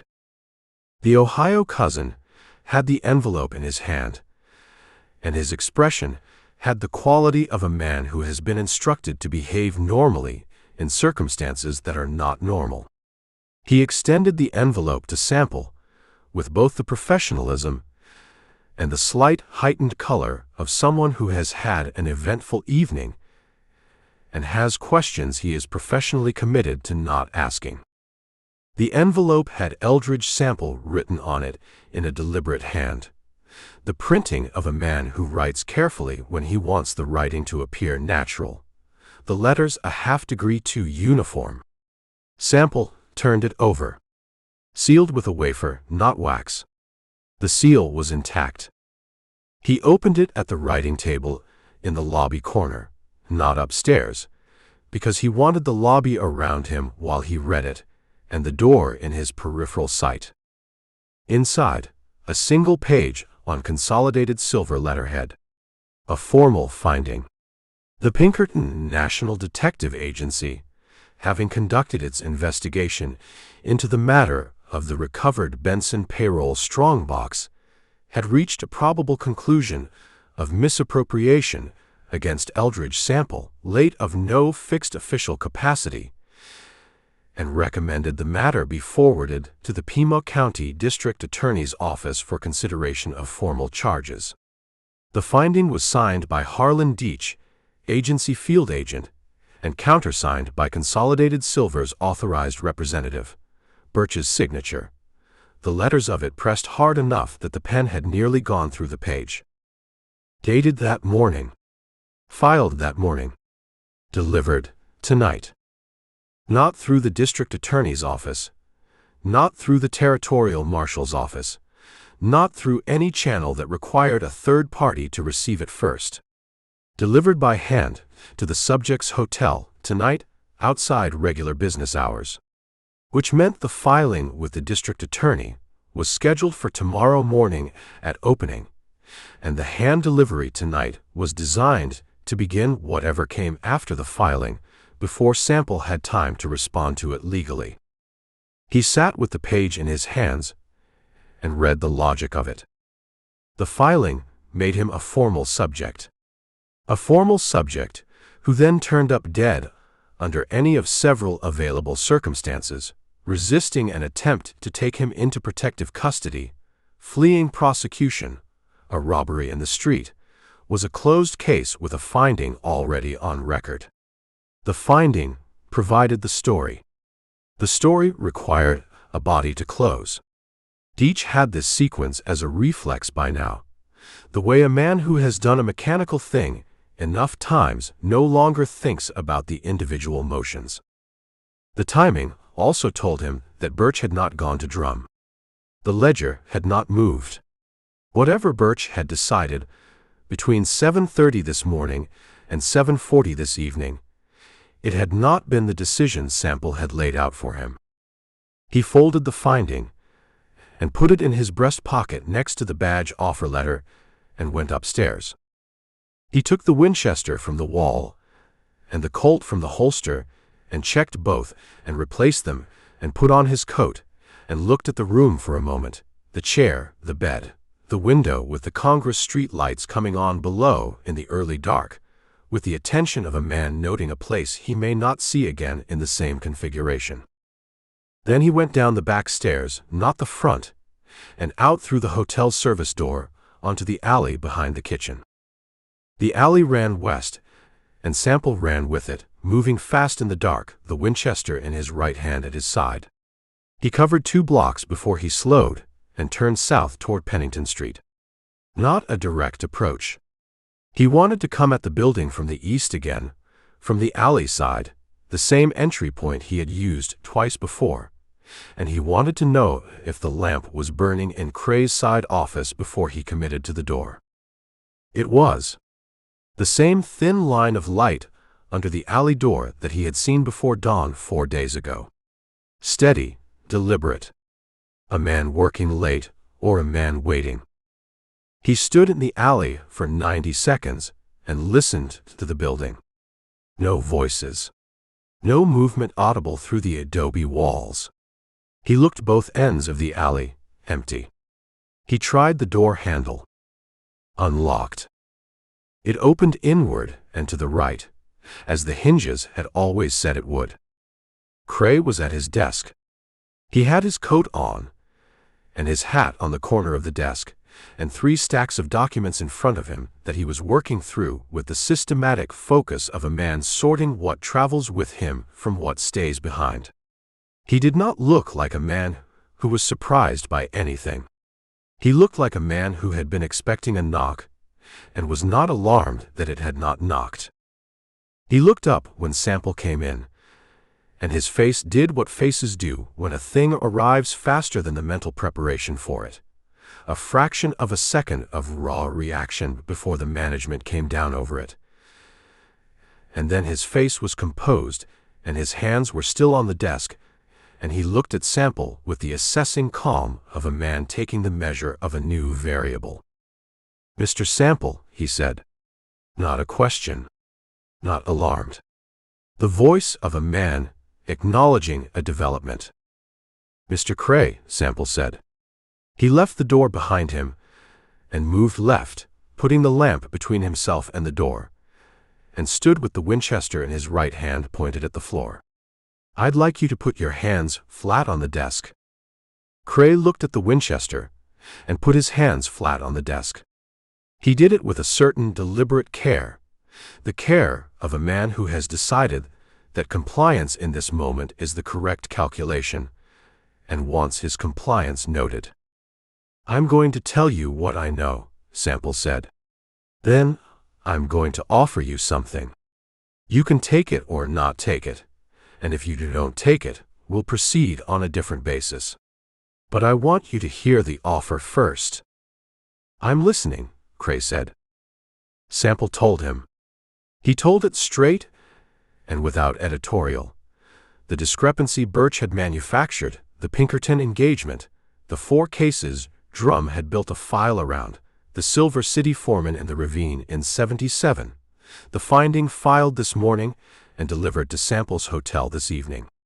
Cray listened with his hands flat on the desk and his eyes on Sample, and the expression of a man receiving a brief about his own affairs from someone who has done their research. He did not interrupt. He did not reach for the papers on his desk. He sat with a stillness that was different from Deetch's stillness.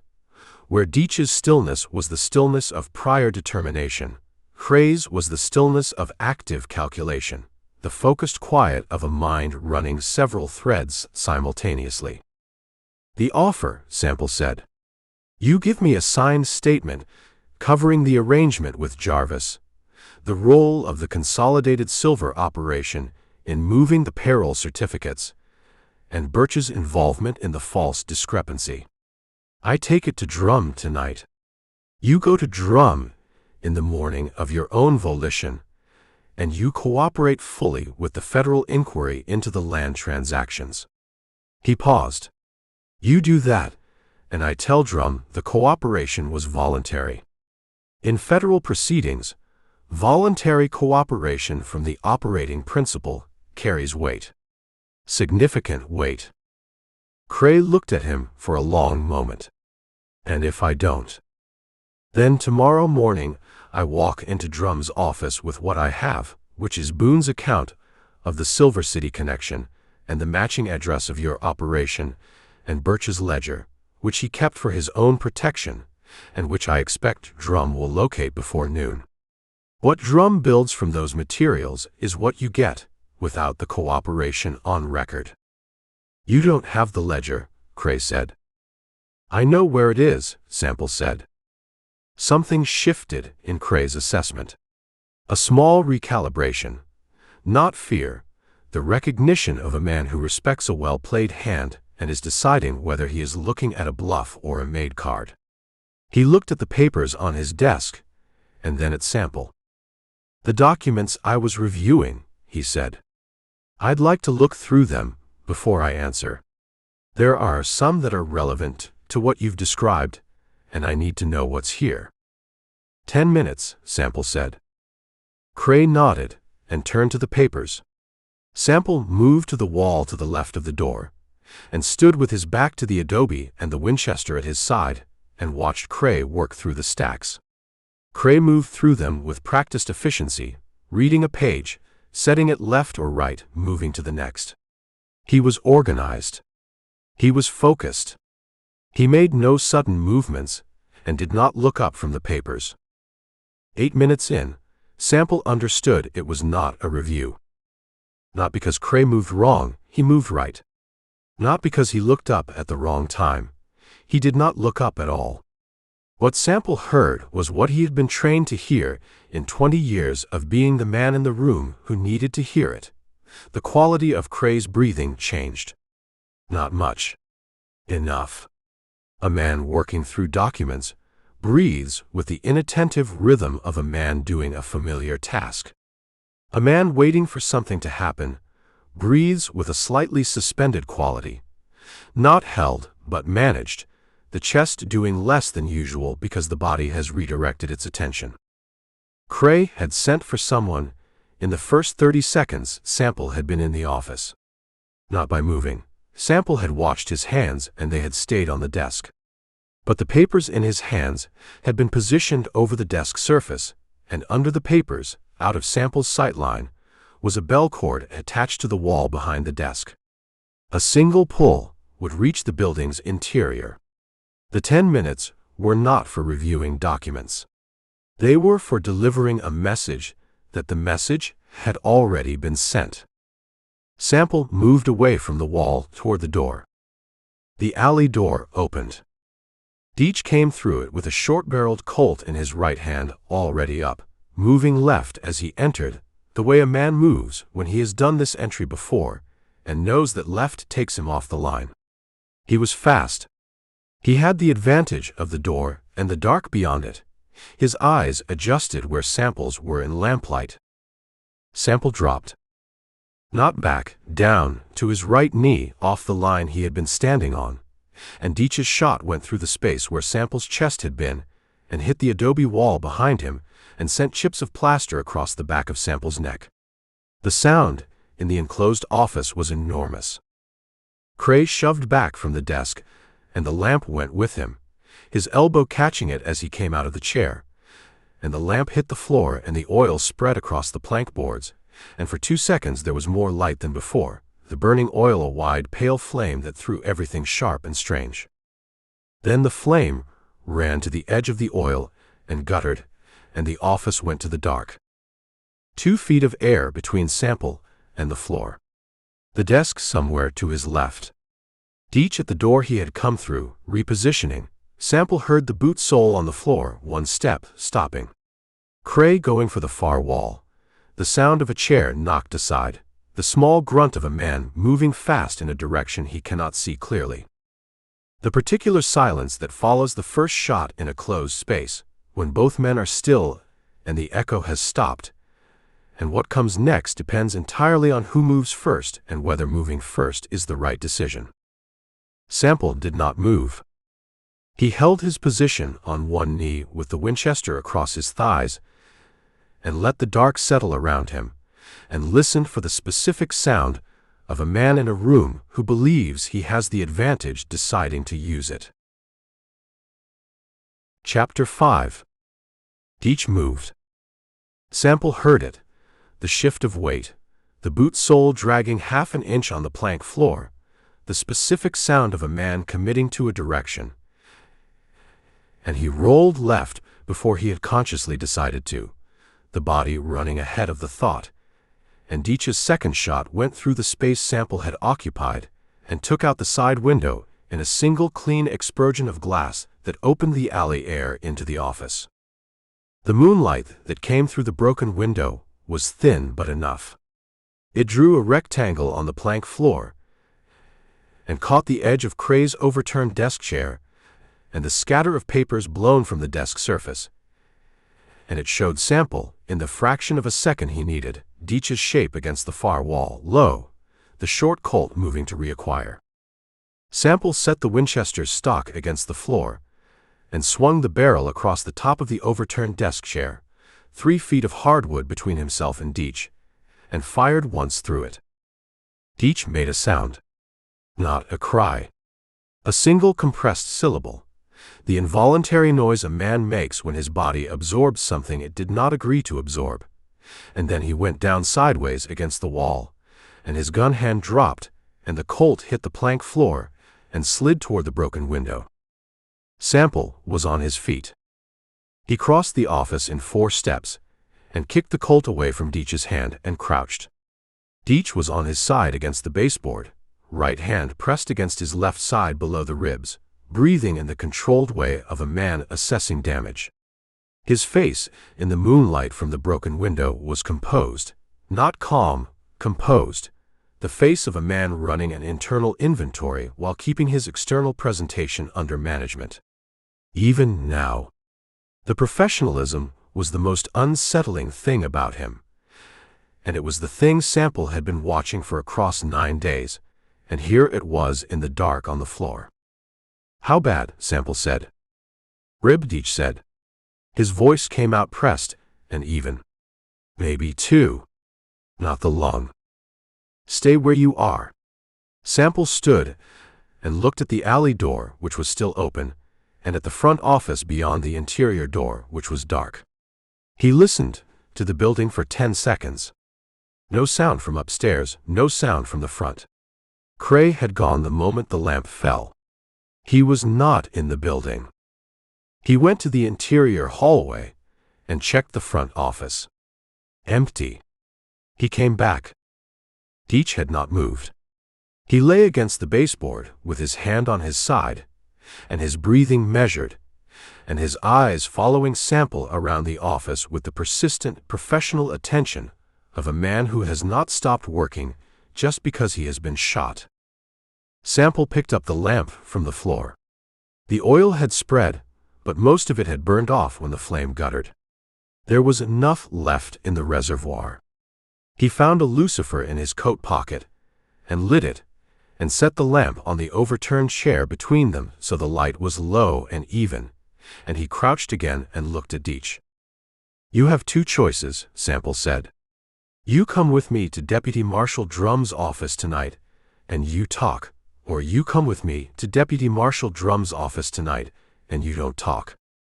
Either way you go, and either way the wound gets addressed. The choice is what you want on the record before Drum builds the record without you." Deetch looked at the ceiling for a moment. He was doing the mathematics of his situation, and Sample let him do it, because the mathematics only came out one way, and a man who had spent 30 years in the business Deetch had been in would arrive at that answer faster than most. "Cray ran," Deetch said. "Yes. The filing stands until the district attorney receives it. You're still a formal subject until the filing is withdrawn." He said it without hope in it, not as a threat but as a statement of procedural fact, the last remnant of the institutional language recited by habit. "The filing is built on a false count that Birch has already told me he manufactured," Sample said. "Drum has a 14-month file. You're the mechanism in a case he's been building since New Mexico." He watched Deetch's face. "Cray ran. That changes every calculation you came to Tucson with." Deetch took a slow breath through his nose. He took his hand away from his side and looked at the blood on his palm with the clinical attention of a man checking a gauge. "I want the wound addressed before I talk," he said. "Not after." "I'll get you to the surgeon on the way to Drum's office," Sample said. "Then I'll talk," Deetch said. It took them 20 minutes to reach Dr. Ferris, who lived above his practice on Meyer Street, and who answered his door in his nightclothes with the expression of a man who had been woken by gunfire, and was not surprised to find it manifested on his doorstep. He looked at Deetch's side with his lamp and pronounced 2 cracked ribs, no organ damage, and bound the torso with the same punitive efficiency he had applied to Sample's shoulder and knee in Benson. He said nothing about the circumstances, which was either professional discretion or the wisdom of a man who had been in Tucson long enough to understand when questions would not be answered. Drum's office on Congress Street was dark and locked at 11:30. Sample knocked twice, and then 3 times, and then twice again, the pattern of a man who wants the person inside to understand it is not an accident. And after 90 seconds the light came on, and the lock turned.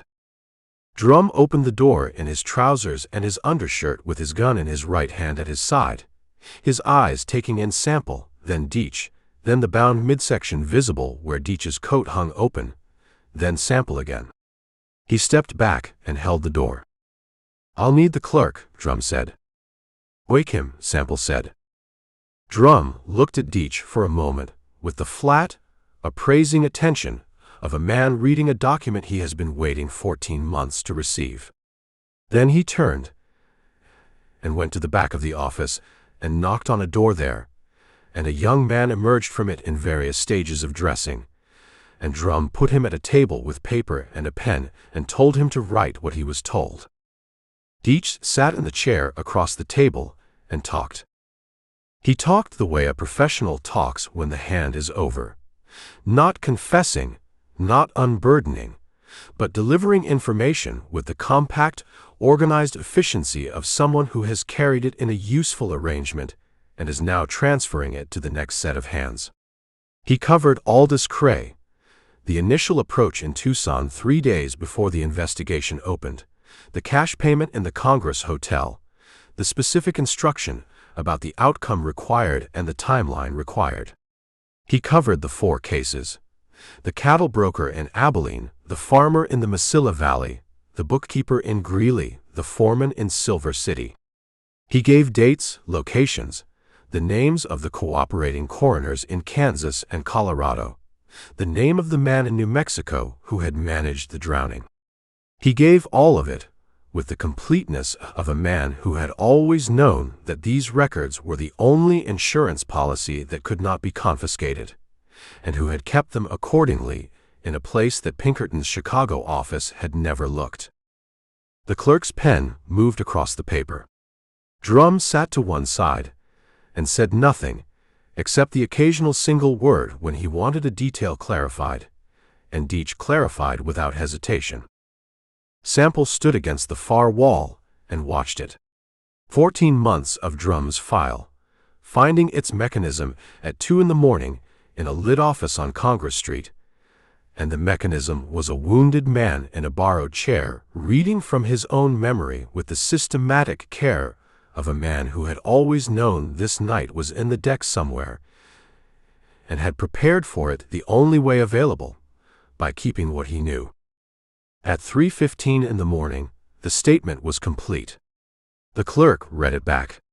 Deetch made 2 corrections of minor fact and signed it at the bottom, and Drum signed it as witness, and the clerk signed it, and Drum blotted it, and put it in a folder, and put the folder in his desk drawer and locked the drawer. He looked at Sample. "The warrants will be ready at first light," he said. "Cray and Birch." The wire to the Pinkerton regional office in Denver goes out with the morning traffic. Cray ran south, Sample said. "He'll make for the Santa Cruz Ford." Drum nodded. He had already thought of this. A man who had been building a case for 14 months had thought of the contingencies. "I have 2 men who can be at the Ford before dawn." He put the deputy on a cot in the back room and told him to sleep until 6, which the deputy did with the uncomplicated efficiency of the young.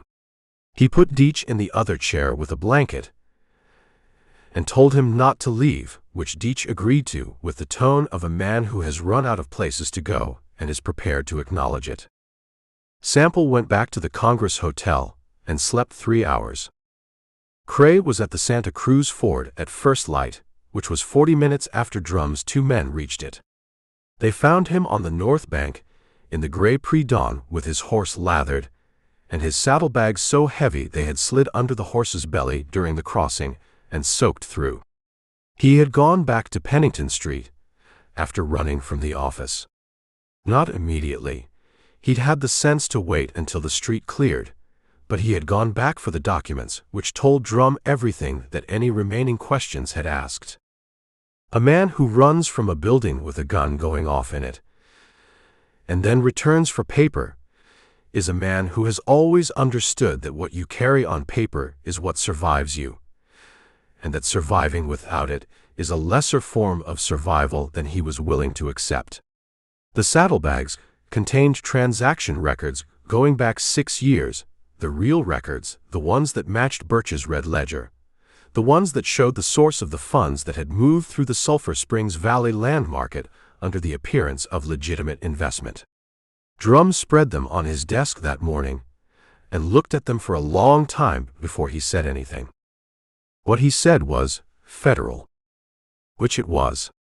The territorial court could handle the fraud on the mining company and the false Pinkerton filing.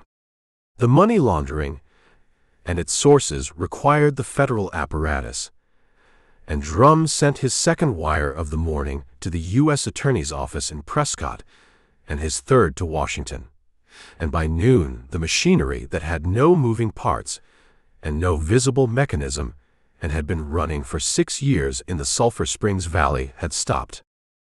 Birch was at the stage station on the north end of town with a bag packed and a ticket to San Francisco when Pole's man found him, which Pole had anticipated when he suggested Drum put someone at the stage station at first light. Birch sat down on his bag when he saw the badge and said nothing, which was the most intelligent decision he had made in 3 years, and Pole's man walked him to the territorial marshal's office without incident. The Consolidated Silver Mining Company's wire arrived at 2 in the afternoon. The theft finding against Eldridge Sample was withdrawn, attributed to agent error, and the agency's engagement terminated. The wire was 3 sentences and did not include an apology, which was consistent with the behavior of large institutions that have been caught doing something wrong and have correctly calculated that apology costs more than silence.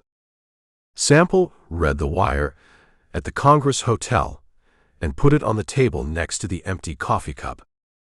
Pole had come in on the noon train from Benson, wired by Drum the previous night.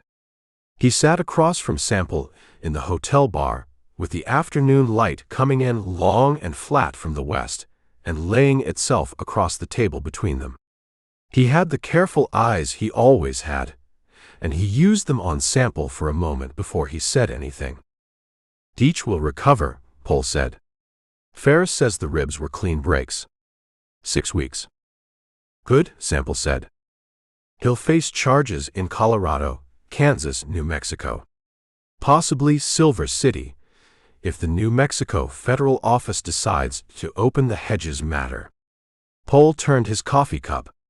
The Pinkerton regional director was on the wire at 7 this morning. "They are cooperating fully. The agency protects its reputation," Sample said. "Deetch is easier to give up than the reputation is." "That's right," Pole said without inflection. He looked at the table. "Cray will go federal. The territorial charges are secondary. Birch will plead to the lesser counts and testify against Cray, which the U.S. attorney will accept, because Birch is the one who kept records." "Birch always kept records," Sample said. "He knew what he was doing and what it was worth on the other side." Pole nodded. He was quiet for a moment. Outside on Congress Street, the afternoon was doing its commerce, the city moving through its rhythms with the forward-leaning energy of a place that has not yet figured out what it is and is proceeding regardless. The Southern Pacific Survey stakes were visible 2 blocks south through the window, pale wood in the afternoon dust, marking the right-of-way that would reshape everything in the valley within the year. "Drum told me you were at his office at midnight with Deetch," Pole said. 11:30, Sample said. "He said you had the whole thing." Pole looked at him.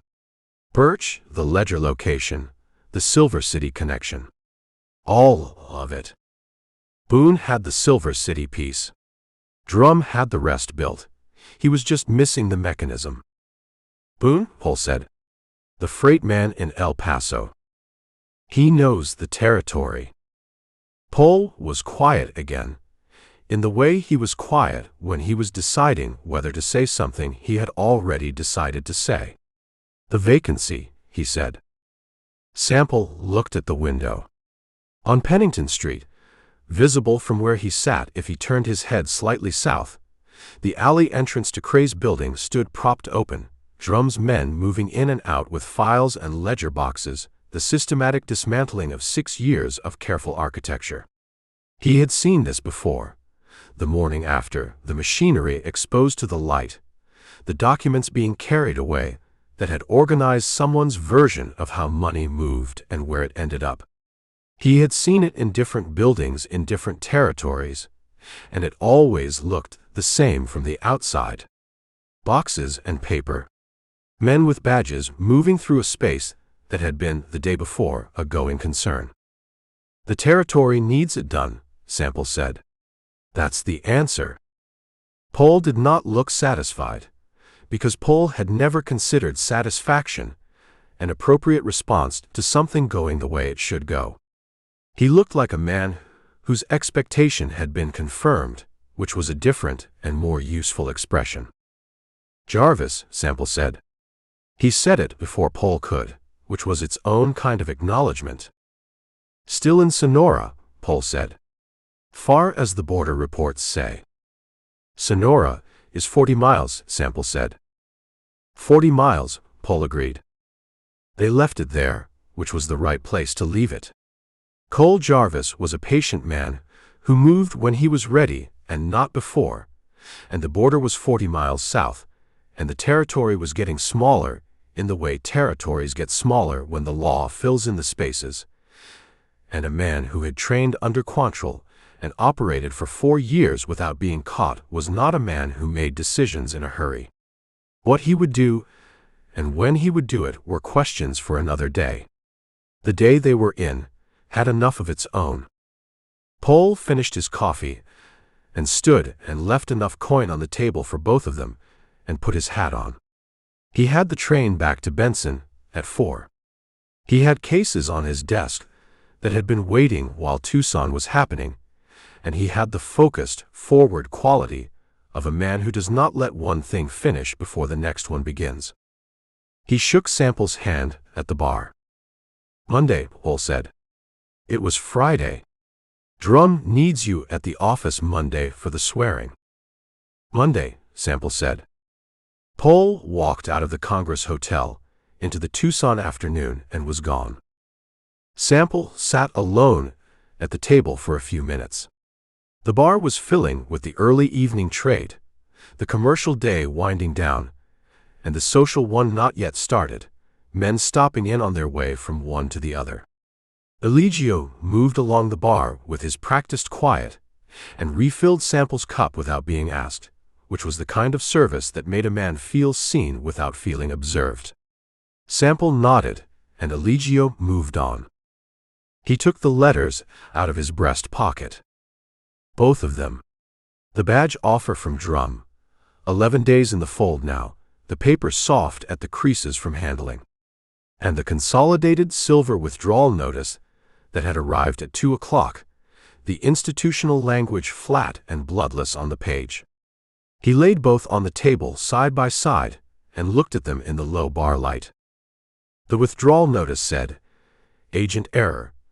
2 words for 6 cases across 4 territories, a mine foreman in a ravine, a farmer in a river, a bookkeeper who had put a gun in his own hand in a hotel room in Greeley. Institutions reduced everything to their most durable language, and the most durable language was the kind that could not be used against them. He folded the withdrawal notice and left it on the table. The offer letter he took upstairs. His room was the way he had left it, the bed made out of habit, the Winchester standing against the wall by the door, the window shade pulled to the sill. The afternoon light came around the edges of the shade in a thin gold border, and put a quiet over the room that was not emptiness, but the particular quality of a place waiting for what comes next. He sat at the writing table and unfolded the offer letter on the surface. He read it once, not the way he had been reading it for 11 days, not looking for what it was asking him to give up or take on, but reading it the way you read a document you have already agreed to and are reviewing for the last time before the signature makes it final. The salary that was honest and not generous. The jurisdiction through Pima and Cochise counties. Drum's signature at the bottom, with its careful small hand and its generous margins. He uncapped the pen from the writing table's small drawer. The line for his name was still blank, as it had been for 11 days and 11 mornings and 11 readings in varying light in varying states of certainty. He put the pen to the line and wrote his name, Eldridge Sample, beneath it the date, September 1879. He pressed the nib down on the final stroke and lifted it and looked at what he had written, and it looked like what it was, a man's name on a line that had been waiting for it. He blotted it and folded it and went back downstairs and crossed the lobby to the front desk. The Ohio clerk was on, the original and not the cousin, and he took the folded letter and put it in the outgoing post box without comment. His face held the mild professional neutrality of a man who has spent long enough around guests to understand that the most significant events in their lives frequently looked like nothing from the outside. Sample went out the front door of the Congress Hotel. Congress Street in the September evening had the quality that good streets have at the end of a full day. The dust settled, the heat breaking its hold by degrees, the lamps coming on in the storefronts as the sky shifted through its transitions. The Southern Pacific Survey stakes stood their pale row to the south. The Tucson Mountains held the last of the light to the west, their silhouette going from amber to dark red to the particular deep purple that this sky did before it went to black, a color you did not see in other places. He had been in enough places to know what was particular to this one. He stood on the boardwalk and let the evening come in around him. Behind him, the Congress Hotel did its business. 3 blocks south, the Pennington Street building stood with Drum's men still inside, the alley entrance propped open, the last of the day's light falling across the brass fitting on the door handle and making it shine the way it had shone on the first afternoon he had walked that street and noted it. Monday, he would be sworn. On Monday, he would have a badge in his pocket again for the first time in 3 years, and the territory that was getting smaller would have one more set of eyes watching it get smaller. And Cole Jarvis was in Sonora 40 miles south, running his calculations the way he always ran them, patient and thorough, and the next thing that happened had not happened yet. He put his hat on and walked east on Congress Street into the Tucson dark, and the mountains held their position at his back the way they always did, and ahead of him the city was still building itself, and the work was not finished, and that was the whole point. The end.